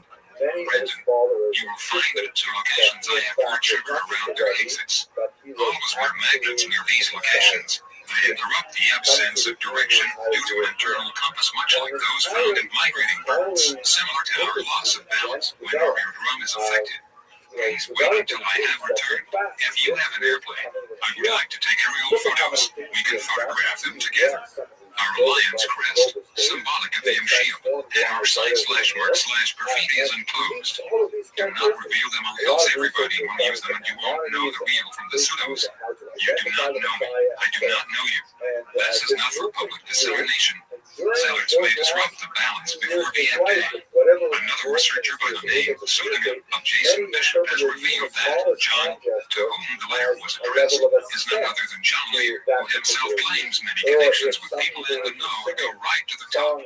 According to the letter, both the Nevada test site and Deep Springs are areas of conflict between the United States government, Nordic Alliance, and the Socialist Reptiloid Grey Alliance. In this context, socialist could indicate either National Socialist or Global Socialist. Both hold the same basic philosophies of tyranny, yet different methods for bringing them to pass. Both have the same roots and are apparently twin pincers in a deadly Machiavellian game that is being carried out by the Bavarian Illuminati, which backed the communists by sending Lenin from Germany to Russia to incite the Bolshevik Revolution, and the Bavarian Thought Society, which backed the Nazis by grooming Adolf Hitler for his part as Nazi dictator. Yet most importantly, it is being orchestrated by the international black nobility, banking cults that have kept Europe under their financial grip since around 500 AD. These are the same bankers who claim direct descent from the royal families of the ancient Roman and Holy Roman empires, families who have ties to both Bavarian cults, Thulon Illuminati, and in turn with the aliens. Jason Bishop also released some other information he received by way of John Lear from the individual whose letter we just quoted. According to Lear, the author of the letter was actually a security officer at the test site who had called into the Billy Goodman talk show, Veg Radio, Las Vegas, Nevada, on a few occasions, before Goodman went to Southern California to take over a more lucrative talk show position. This person used the codename Yellowfruit, which he claimed was actually the codename for a top-secret security division that worked at the site with which he was involved. It also sent to Lear a copy of the Benevolent Teachings. The Benevolents are reportedly working at the test site with MJ-12 and are belong Northern Durarian-like people. I would personally guess that the Benevolent Ones are members of the External Andropoletic Federation and dual members of the Subterran Telosian Guardi Alliance, which has maintained ties with the Ashtar Collective, or in this case, the non-collaboration faction of that collective. The Benevolent Teachings, not limited to the Willow, were identified as follows: discourage non-preparatory sports, activities that cannot be used in non-sporting life, motocross, auto racing, skateboarding, roller skating, football, baseball, hockey. Also discourage processed sugar, recreational carbohydrates, recreational fluids, white bread. Encouraged non-ceremonial lessons with the major religions and preparatory sports, activities that could be used in non-sporting life, swimming, running, hiking, martial arts, survival arts, teach your children. Forbidden alcohol, illegal drugs, nicotine, recreational drugs, unjustifiable homicide. Must avoid weakness. Evil grows in weakness. Execute evil prisoners in order to help other prisoners. Editors note another possibility that might be interjected here is to establish a completely secured underground prison cave and place all of the worst offenders there and leave them to themselves to either work out their problems or destroy each other, whichever they choose. Brandon must quarantine contagious disease, AIDS, victims humanely. Show strength. Stop illegal drugs. Stop destruction of environment. Stop pollution. Use nuclear power. Study Bill of Rights, biology, computers, economics, geography, history, Latin, mathematics, philosophy, survival skills, United States of America's Declaration of Independence, United States of America's Constitution, vocational skills. Yellowfruit also provided coordinates for the electromagnetic triangles he referred to in his letter. These include small bullet 8-M37, 22, 30, E117, 58-0.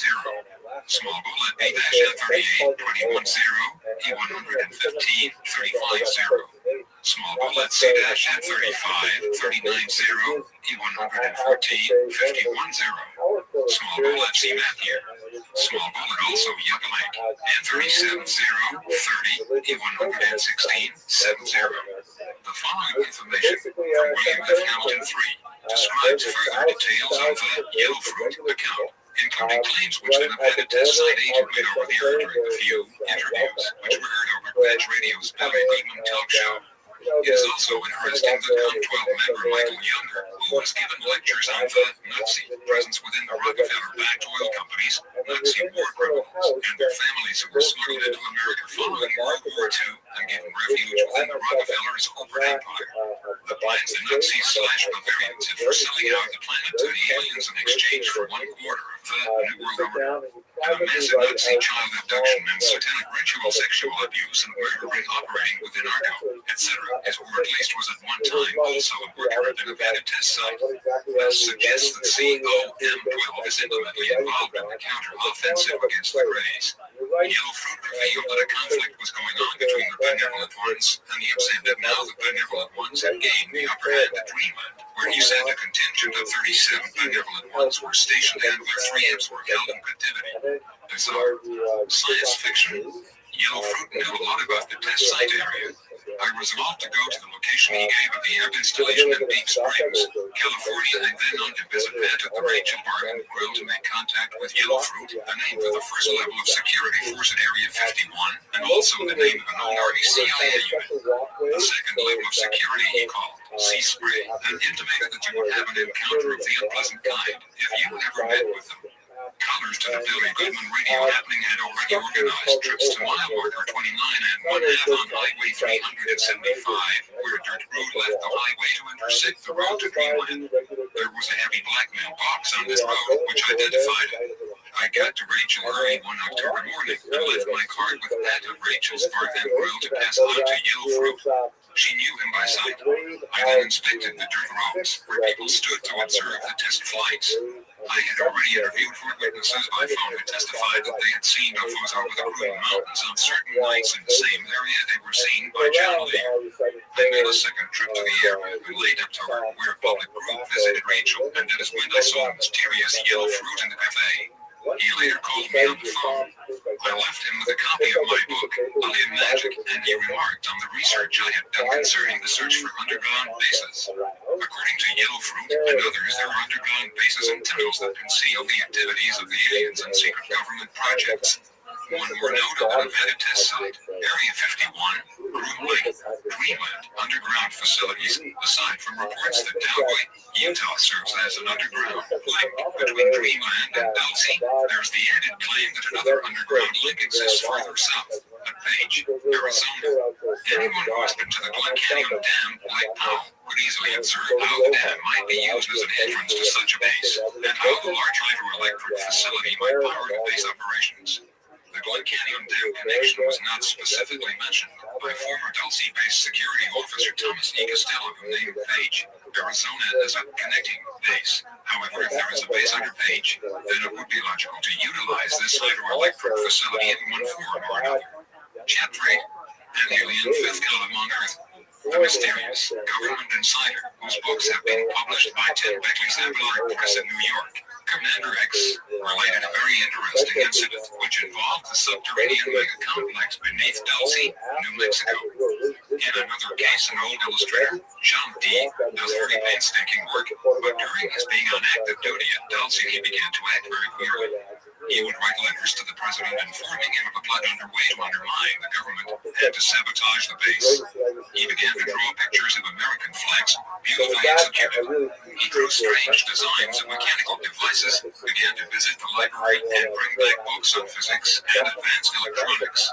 He hardly knew how to spell the words. He would basically explain something of a very technical nature, which he shouldn't have understood. When asked what he was raving about and why he was causing trouble by writing the president, John D. would say that he had been sensitized. Last year, when I was sick, John D. explained, the doctor on the base gave me sulfonylurea. There is a fifth column in this country that is tied up with aliens. Selenium is being slipped into sulfa drugs, and this selenium lodges in the bones and makes the body receptive to extremely short waves, those in the ray band of the brain. Similar to the waves that can be detected by the encephalograph. About 300,000 people in this country have been sensitized, and at least 7 secret radio stations have been set up in this country, and they are broadcasting to these sensitized persons, instructing them in the best way to perform acts of sabotage against our planet. These claims, as given by the Dulce worker, John D., are incredible indeed, and could easily be dismissed as the ravings of a madman, if not for the fact that many others are saying basically the same thing, that there is a movement underway to bring the minds of the masses under the subjection of an alien force, whether through electronic implantation and control, subliminal programming, or through other means. Why would the controllers use the United States as the major target of their activity? We believe that this is due to the fact that the United States is a place that was originally intended by its founding fathers to be a refuge for peoples from all nations that come and work out their collective destinies free from the restrictions of prejudice and the oppressiveness of tyrannical rule, a land where all people could express their creativity, culture, and individual destinies without interference. This was their intention. However, it is obvious that the dream has not been fully realized because of collective and governmental compromise of the principle that all men are created equal. The United States, nevertheless, is unlike any other single nation. It is a cultural melting pot and a place where not only international human societies on the surface converge and intermingle in a dramatic way, but apparently with human societies beneath or beyond the earth converge as well. For instance, according to various reports, most non-surface human societies who are aware of planet Earth have their representatives walking among us in our own society, and to some extent, other nations throughout the world, although many of these choose to keep a low profile for either honorable or not so honorable reasons. Another factor is the respect which the Bill of Rights gives to all American citizens, allowing for personal freedom and individuality so long as the freedom and individuality of others is not threatened. Individuality is the moral enemy of the alien. You could say. The United States, then, seems to be in essence a world scenario, if not a universal scenario in miniature, and therefore the conspiracy sees it as the most valuable prize. Therefore, it would probably not be too fair out to suggest that the war between the human and serpent races from all three realms, extraterrestrial, ultra-terrestrial, and intraterrestrial, converge within the United States, and to be more exact, within the vicinities of the Argolid of Plateau near Dulce, New Mexico, a major birthplace of the reptiloid interventionist empire forces. The Death Valley region of California, a major birthplace of the humanoid non-interventionist Federation forces. And then we have the battlegrounds between the American COM-12 Ball Philadelphia Nordic and the Bavarian Aquarius Magi Phoenician reptiloid forces within high security military complexes like those which permeate the underground territories below California, Nevada, Utah, Idaho, Arizona, Colorado, Oklahoma, and New Mexico, and apparently centered specifically in here. Small Bullet, the underground military industrial systems beneath Lancaster, California. Small Bullet, Mercury, Nevada. Small Bullet, Burley, Idaho. Small Bullet, Cowboy, Utah. Small Bullet, Page, Arizona. Small Bullet, the underground systems below the Denver International Airport of Colorado. Small Bullet, and also below Oklahoma. Several of these basic areas are seen by the proponents of the New World Order as strategic sites that they must maintain control of if they are to force America to submit to a one-world government. Chapter 9. Technological terrorism at the Dulce base. He looks at Commander X has, through his reported connections within the intelligence community, released still further revelations regarding the dark secrets of Dulce. The commander claims to be a member of the Committee of 12. COM-12, an obscure intelligence group which is working to educate the public about the joint fascist alien threat to America and preserve our constitutional-based republic as it was established by the original founders of the United States. There were over 650 attendees to the 1959 Grand Symposium. Most were representatives of the corporate industrial state, like the General Electric Company, AT&T, Hughes Aircraft, Northrop Corporation, Sandia Corporation, Colorado School of Mines, etc. Bechtel, pronounced Bechtel, the San Francisco-based organization. Brandon is a super-secret international corporate octopus founded in 1898. Some say the firm is really a shadow government, a working arm of the CIA. It is the largest construction and engineering outfit in the USA and the world, and some say beyond. The most important posts in the USA government are held by former Bechtel officers. They are part of the web, an interconnected control system which links the trilateralist plans, the CFR, the Order of Communism, called the Seeing Eye, and other interlocking groups. Mind manipulating experiments. The Dulce base has studied mind control implants, BioC units, health devices capable of mood, sleep and heartbeat control, etc. DAREA, Defense Advanced Research Projects Agency, is using these technologies to manipulate people. They establish the projects, set priorities, coordinate efforts, and guide the many participants in these undertakings. Related projects are studied at Sandia based by the Jason Group of 55 scientists. They have secretly harnessed the dark side of technology and hidden the beneficial technology from the public. Other projects take place in Area 51 Single Code in Nevada. Small Bullet Dreamland, Data Repository Establishment and Maintenance Land, Small Bullet Electromagnetic Intelligence, Small Bullet Code Empire, Small Bullet Code Ava, Small Bullet Program Hybrid Intelligence System, Small Bullet BW/CW, Small Bullet Iris, Infrared Intruder Systems, Small Bullet Bypass, Small Bullet Reptiles, etc. The studies on label for Dulcie include small bullet human research, small bullet as well as all aspects of dream, small bullet hypnosis, small bullet telepathy, etc. Research, small bullet may know how to manipulate the bioplasmic body, small bullet they can lower your heartbeat with deep sleep, delta waves, induce a static shock, and reprogram via a brain-computer link, small bullet they can introduce data and program the reactions into your mind, information impregnation. The dream library, we are entering an era of technologicalization of psychic powers. Small bullet, the development of techniques to enhance man/machine communications.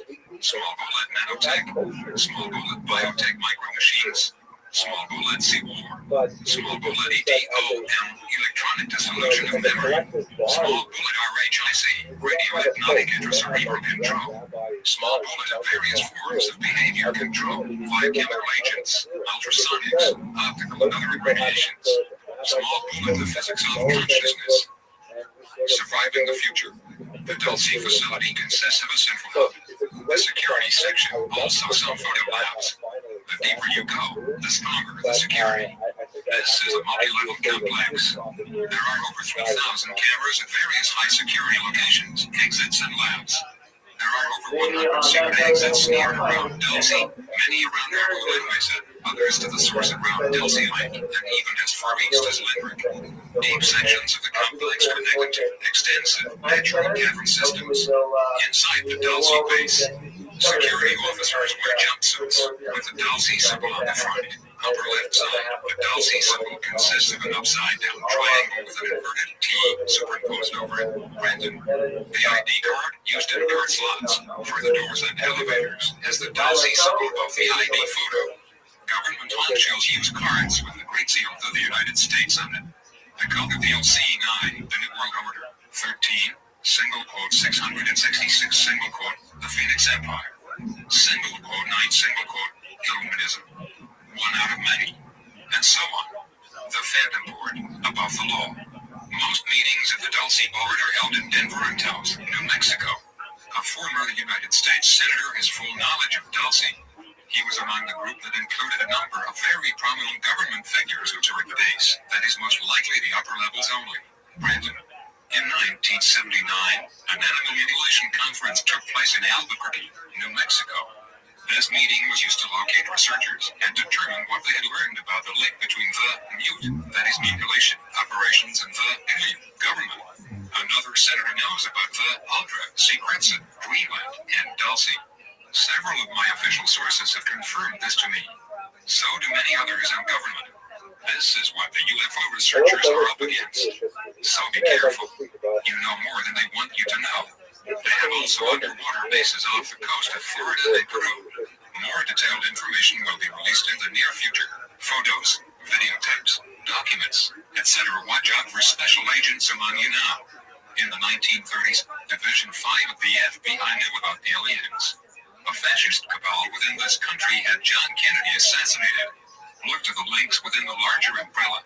The web of a fascist totalitarian secret police state within the Pentagon, JCS, and FBI Division 5. Disk/dis in the DN. Note, the Defense Investigative Services insignia is a composite of the sun's rays, a rose and a dagger, symbolizing the search for information, trustworthiness, and danger. This links with caves used for initiation rites all over the world. Ancient vaults, retreats, underground, bases, etc. Commander X also stated that recently, participants in a field investigation of the area near Argola and Mesa were confronted by two small hovering spheres. They all became suddenly ill and had to leave the area. We have passed the point of no return in our interaction with the alien, that is reptilian ray beings. We are guaranteed a crisis which will persist until the final revelation or conflict. The crisis is here, global and real. We must mitigate or transform the nature of the disasters to come, and come they will. Knowing is half the battle. Read the book, The Cosmic Conspiracy, by Stan Dale. Chapter 10, The Deep Dark Secret at Dulcie, the FEB. Martin, 1991 issue of UFO Universe carried an article titled The Deep Dark Secret at Dulcie, written by Bill Hamilton and Tom Levesque. If planet Earth is to be the central battleground or staging ground for a final cosmic economic battle between galactic superpowers, and if the United States is one of the major areas on Earth where the final outcome will be decided. And since the Dulce, New Mexico area is considered to be the major basing site where human alien collaboration and or conflict is taking place, then we should focus our attention on what has been going on deep beneath this small southwestern town, more than any other area in the United States, if not the world. This small town has been the epicenter for nearly every form of paranormal activity one can imagine, including UFO sightings, UFO landings, abductions, implantations, human and animal mutilations, sea warfare studies, secret government alien interaction, the United States constitutional government versus alien agenda conflicts, rebellion, sightings, cryptozoological or bioengineering phenomena. This was the general area where the famous Cabot, the half-cat/half-rabbit, was captured. Underground bases, conspiracy scenarios, alien infiltration, deep cavern phenomena, super high-tech activity, mega encounters.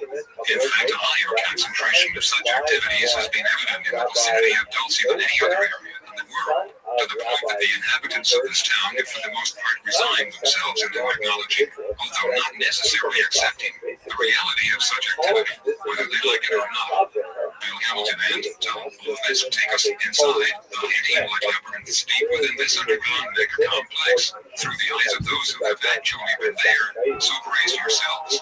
Dulce is a sleepy little town in northern New Mexico. Its population is about 900, and it is located above 7,000 feet on the Jicarilla Apache Indian Reservation. There is one major motel and just a few stores. It is not a resort town, and it is not bustling with activity.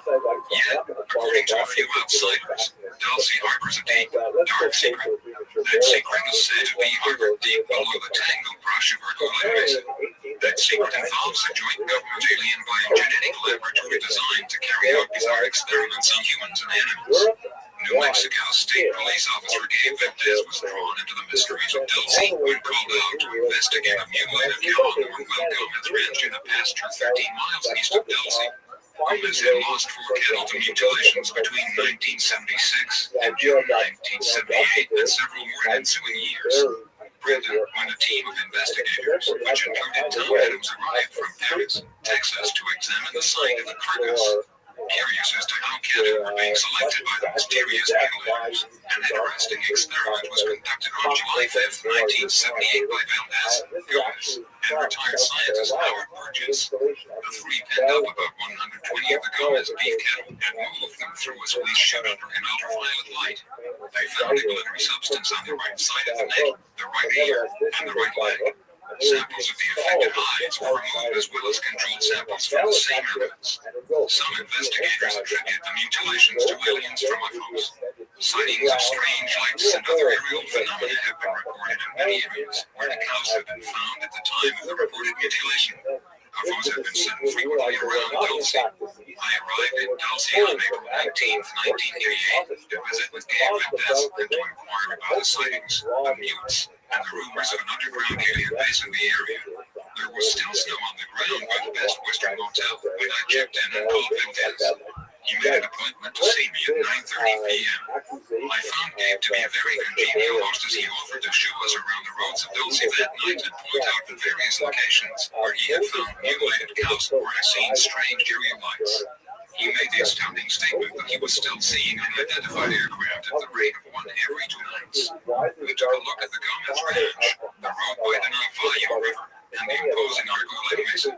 Gabe had found landing tracks and crawler marks near the site of the mutes. Gabe was convinced that scientist Paul Benoit's of Thunder Scientific Labs in Albuquerque was definitely on the right track in his attempts to locate an underground alien facility in the vicinity of Dulce. I had first heard of Paul Benoit's in 1980 when my friend Walter called me from Albuquerque and told me he had been working with Paul on electronic instruments. Walter said Paul had not only photographed UFOs, but had established a communication link with their underground base of Dulce. Benoit's had first come to prominence during the August 1980 sightings of UFOs over the Manzano weapons storage area in Kirtland. A Kirtland F. incident report dated October 28, 1980 mentions that Benoit's had taken film of UFOs over Kirtland. Paul was president of Thunder Scientific Labs adjacent to Kirtland. Bernowitz gave a briefing in Albuquerque detailing how he had seen the aliens on the video screen via a computer radio link he had developed using the hexadecimal code after tapping into the ship-to-base communications frequency. Paul himself, being a brilliant scientist who has developed equipment for the space shuttles and several Fortune 500 companies. Brandon, the aliens were transmitting signals from a base underneath our Gulag Mesa. Researcher William Moore claims that government agents became interested in Benoit's activities and were trying to defuse him by pumping as much disinformation through him as he could absorb. Whether Paul's communication with supposed aliens of the Dalsey base was part of this disinformation campaign is unclear. If one were to believe that Paul is the single source of reports on the Dalsey facility, then it would also be a tactical maneuver to discount and discredit Paul's allegation of an underground base if such reports were meant to remain secret. Then the actual disinformation maneuver would be to disinform the public and not a single individual. In a report entitled Project Beta, Paul states that he had spent 2 years tracking alien craft, that he had constant reception of video from an alien ship in underground base view screen, that he had established constant direct communications with the aliens using a computer in a form of hexadecimal code with graphics and printout. It claims to have used aerial and ground photography to locate the alien ship's launch ports and charge beam weapons. Paul claimed that the aliens were deviants, employed deception, and did not adhere to agreements. Paul and Walter were working on a weapon that would counter the aliens. Some would think at this point that we have crossed over from the land of clear thinking concerning anomalous phenomena to the land of science fiction. But let us remember that bizarre phenomena such as the UFOs represent may have its roots in a bizarre reality.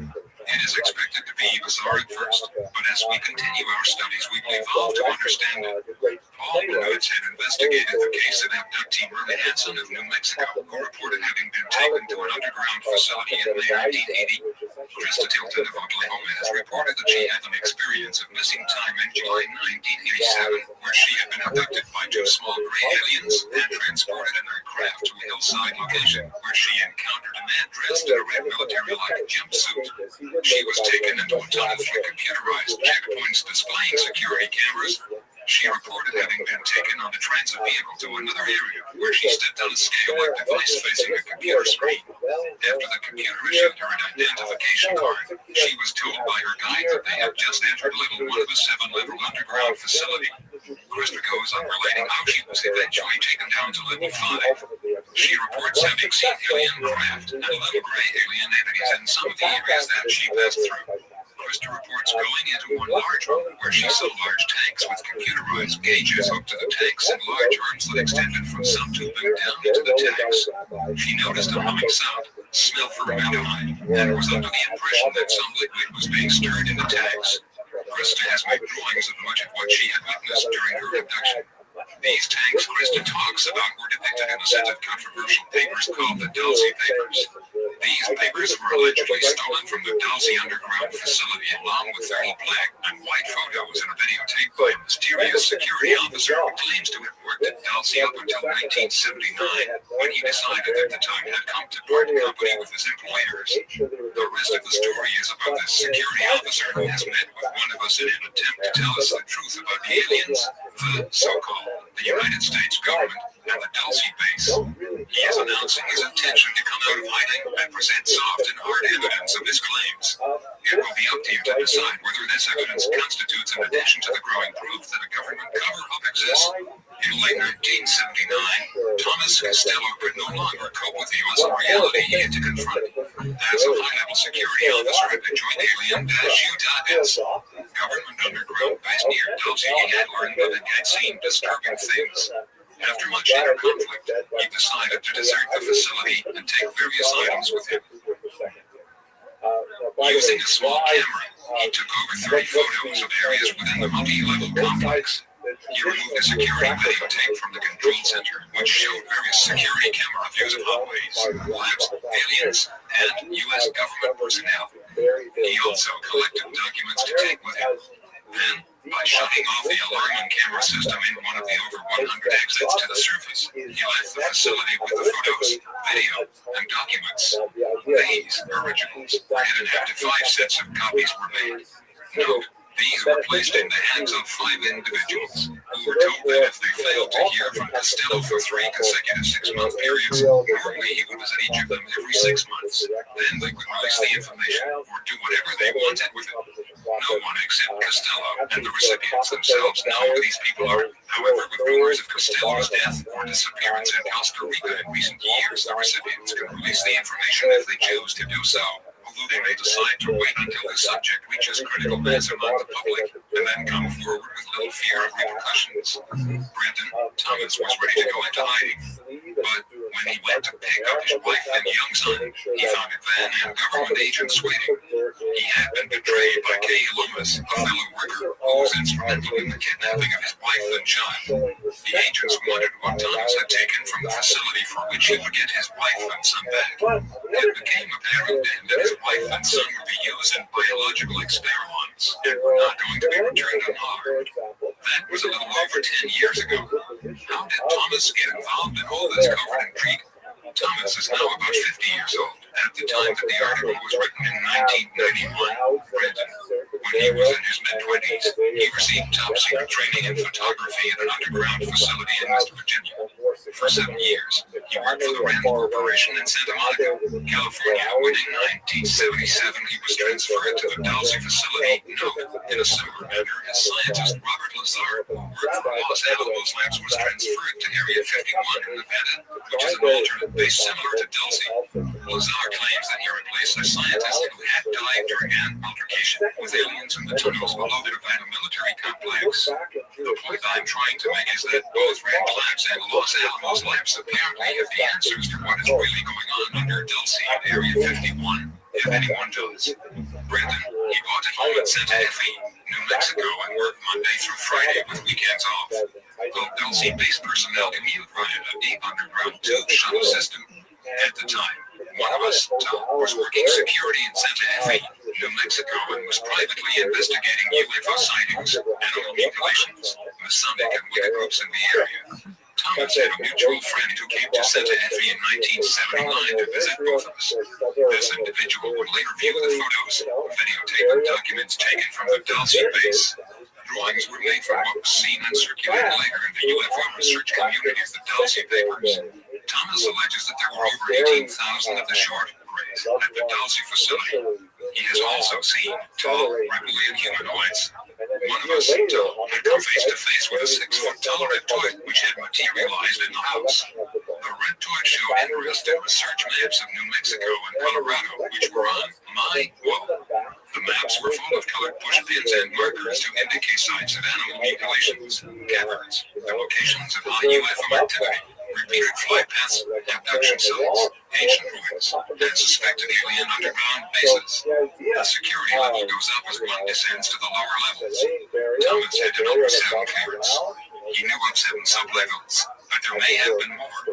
Most of the aliens are on levels 5, 6, and 7.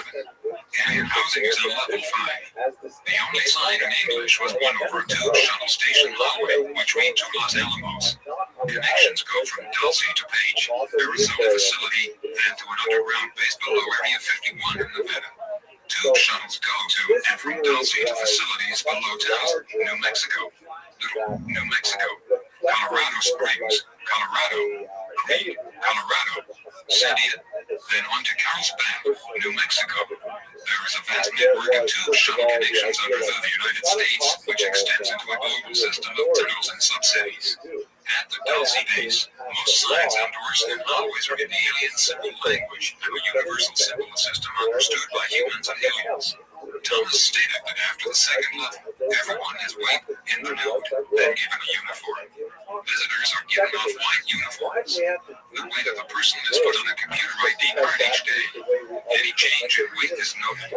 Any change in over 3 pounds requires a physical exam and X-ray. The uniforms are jumpsuits with a zipper. In front of most sensitive areas are scales built into the floor by doorways and the door control panels. An individual places his computer ID card into the door slot, then presses a numerical code and buttons. The person's card must match with the weight and code or the door will not open. Any discrepancy in weight will summon security. No one is allowed to carry anything into sensitive areas. All supplies are put on the conveyor belt and X-rayed. The same method is used in leaving sensitive areas. All elevators are controlled magnetically, but there are no elevator cables. The magnetic system is inside the walls of the elevator shaft. There are innumerable electrical controls. Everything is controlled by advanced magnetics, including lighting. There are no regular light bulbs. The tunnels are illuminated by phosphorus units with broad, structurally efficient bands. Some deep tunnels use a form of phosphorus pentoxide to temporarily illuminate certain areas. The aliens won't go near these zones for reasons unknown. Note, this suggests that these deep tunnels may have originally been constructed in more ancient or prehistoric times by beings other than the current reptilian Draco residents of the deeper levels of the Dulce base itself. Brandon, the studies on level 4 include human order research, as well as all aspects of telepathy, hypnosis, and dreams. Thomas says that they know how to separate the bioplasmic body from the physical body and place an alien entity force matrix within a human body after removing the life force matrix of the human. Note, or in more simple terms, kill the human being and turn it into a vessel to be used by another entity, whether alien or paraphysical, in order to allow that entity to work and operate in the physical realm. This appears to be a complex, high-tech version of the old zombie traditions, if in fact such horrific applications of occult technology are taking place within this installation. Incidentally, the interlinking underground systems converging below Dulce, New Mexico, have been described only in part within this and other related accounts. Those sectors of the underground that are forbidden to most humans and under reptilian control are, of course, those areas that we know the least about. Granted, Level 6 is privately called Nightmare Hall. It holds the genetic labs. Here are experiments done on fish, seals, birds, and mice that are vastly altered from their original forms. There are multi-armed and multi-legged humans in several cages, and vats of humanoid bat-like creatures, deceased, Mothman, or those creatures that John Keel refers to in his book The Mothman Prophecies. Brendan, up to 7 feet tall. The aliens have taught the humans a lot about genetics, things both useful and dangerous. Tom then describes something which might seem unbelievable if it weren't for the fact that dozens of other sources seem to have confirmed it. This discovery was reportedly one of the real reasons for the incitation of the Dulce Wars. Level number 7 is the worst. Row after row of 1,000s of humans and human mixture remains in cold storage. Lactobal embryos of humanoids in various stages of development. Also, many human children's remains in storage vats. Who were these people? My sources of information include people who worked in the labs, had their teeth taken to the base, people who assisted in the construction, intelligence personnel, NSA, CIA, etc., and UFO and Earth researchers. This information is meant for those who are seriously interested in the Dulce base. For your own protection, be advised to use caution while investigating this complex. The Greys, the reptoids, the winged draghouse species are highly analytical and technologically oriented. They have had ancient conflicts with the humans and may be staging here for a future conflict. Principal government organizations involved with mapping human genetics, the so-called genome projects, are within the Department of Energy, the National Institute of Health, the National Science Foundation, the Howard Hughes Medical Institute, and, of course, the Dulce Underground Labs run by the Department of Energy, which also runs the Nevada test site.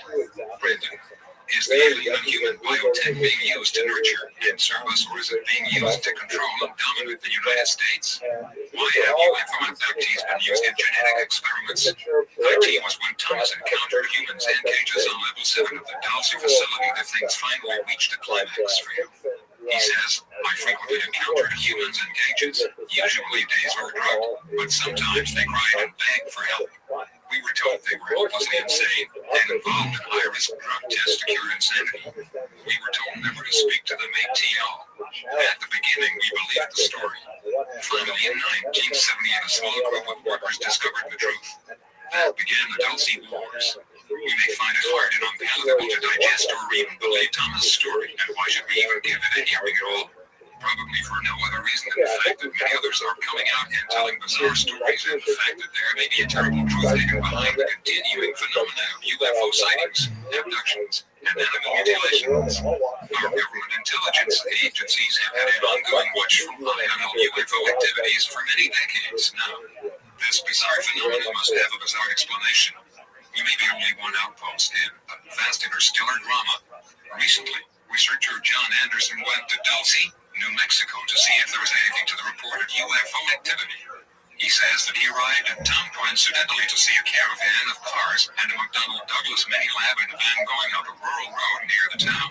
He followed them to a fenced-in compound where he waited to see further developments. Suddenly, 6 UFOs descended rapidly over the compound, hovered long enough for him to snap one picture, then shot up and out of sight. When later stopping in a store to tell the owner of the UFO photo he had taken, a store owner listened and revealed how he had been a victim cattle rancher of cattle mutes. Their conversation was interrupted by a phone call after which the store owner told John to leave at once, then closed the store after John went to his car. John then saw a mysterious van drive up to the store and a man got out and went in. John decided to leave Dulce at that moment, but was followed by 2 men in a car as he left town. Even more recently, a research team has gone up toward Oaxaca to take soundings under the ground. Preliminary tentative computer analysis of these soundings seem to indicate deep cavities under the mesa. One source has stated that according to the data received, these cavities extended to a depth of over 4,000 feet. Brandon, perhaps someday we will discover the deep dark secret of Dulce. Whatever the future means, it will be done. Chapter 11. The Dulce-based security office speaks out. The following is a list of questions that were directed to former Dulce-based security officer Thomas Edward Costello approximately a year before his death or disappearance. They are followed by his responses. Question: when exactly was the upkeep and occupied of the cargo-lighted installation constructed? Answer: I heard Dulce was started in 1937 or 38 by the Army Engineers and laundered over years. Most recent work was completed in 1965 to 66 to connect tunnels to the Page, Arizona base, cited one of the older underground facilities. The Four Corners base is called Perkin.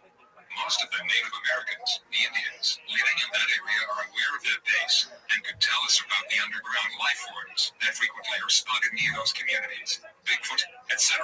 Note, the references to the Dulce base here deal mainly with the upper levels, not the extreme lower levels, which include vast natural caverns and, some believe, variation tunnel systems as well. Hello, fellow This would students include the tunnels illuminated by phosphorus pentoxide, which the alien rays avoid, and the origin of which is unknown. In fact, sources have informed us that some of the underground marine facilities of Colorado were constructed within already existing cavern systems, suggesting that Ray Palmer and Richard Schaefer were correct when as early as the mid-1940s they wrote about the government's search for ancient underground caveman tunnel systems to be converted for their own use. burning in my mind and By what probably means in was many the years as upper well. And that is, installations what constructed? did the Are you menorah familiar in the with the temple alleged developments made by the Rand look like? Corporation of a Now, highly the efficient menorah is core one of the machine most capable of melting important rock Jewish using symbols, nuclear and powered until it was later eclipsed by the Star of David, it was certainly one of the According to most several senior popular ways names and that supporters, people would part of it was signify blasted by their nuclear religious devices in the affiliation, 60s. especially from the There are 3rd sections, century like the on. shuttle It tunnels, is that were noted formed as by a an advanced diaspora tunneling machine phenomenon that in leaves the particular. tunnel walls. Here is a The typical finished example walls in of those the tunnels menorah from a resemble polished 1963 black glass. photograph, and you can see Q. it's usually By whom depicted was the Dulce with installation rounded originally arms. Of course, the constructed? Hanukkah menorah Answer: has nature 9 started the branches, caverns. whereas the The Draco, version in the Reptilian temple would humanoids have used the 7. caverns and tunnels for Notice centuries. also the Later, oversized through cradle here, operation which plans, I'm not it sure was why enlarged it's quite so repeatedly. big, but The it original perhaps it is caverns an included attempt ice to caves and reach sulfur the springs required that the minimum size of aliens the found Chazon Ish. perfect for their Very needs. important The 20th Dulce century route. caverns rival But cults by at any caverns of rate, size. how Note, did the cults menorah by caverns, get and especially rounded the or adjacent straight Lacandula caves, are branches? officially Those who among the prefer the largest and straight deepest in branch the world, candelabra with for several the holiday blades that Hanukkah remain are to be most explored likely by professional associated with the speleologists. Chabad Brandon, Hasidic Q. movement. What And exactly you will are the see this cattle that particular human organs representation such in as lots blood, of public human tissue, places, which is eyes, kind of a reproductive signal organs, motif of tongues, the Chabad etc. movement at used this time for, of year, that is the and organs also obtained by on the cattle tops of and human minivans, like in this mutilations. Paris Answer: photograph from read the 2009. so-called Dulce The papers leader of the for more Chabad movement, information. Rabbi Menachem Q. Mendel Were the Schneerson, various was very adamant in electromagnetically controlled indicating air that this is the spacecraft appropriate that have shape been of the seen menorah, leaving from the and Nordic that's and why lunar his orbit followers to this manned day by also humans, tend to alien use this entities, shape of or menorah. both. And the Answer: evidence Regular to Mesa is a support this minor particular area. design is The craft specifically leave and associated restore with the in thought 5 of Moses areas. Maimonides. One is at Very sea of important Dulce, mediecal one scholars near lived in Durango, the 12th and very one of early Taos 13th and century. and the main And fleet is started at Los Maimonides, Alamos through his son, Note, who I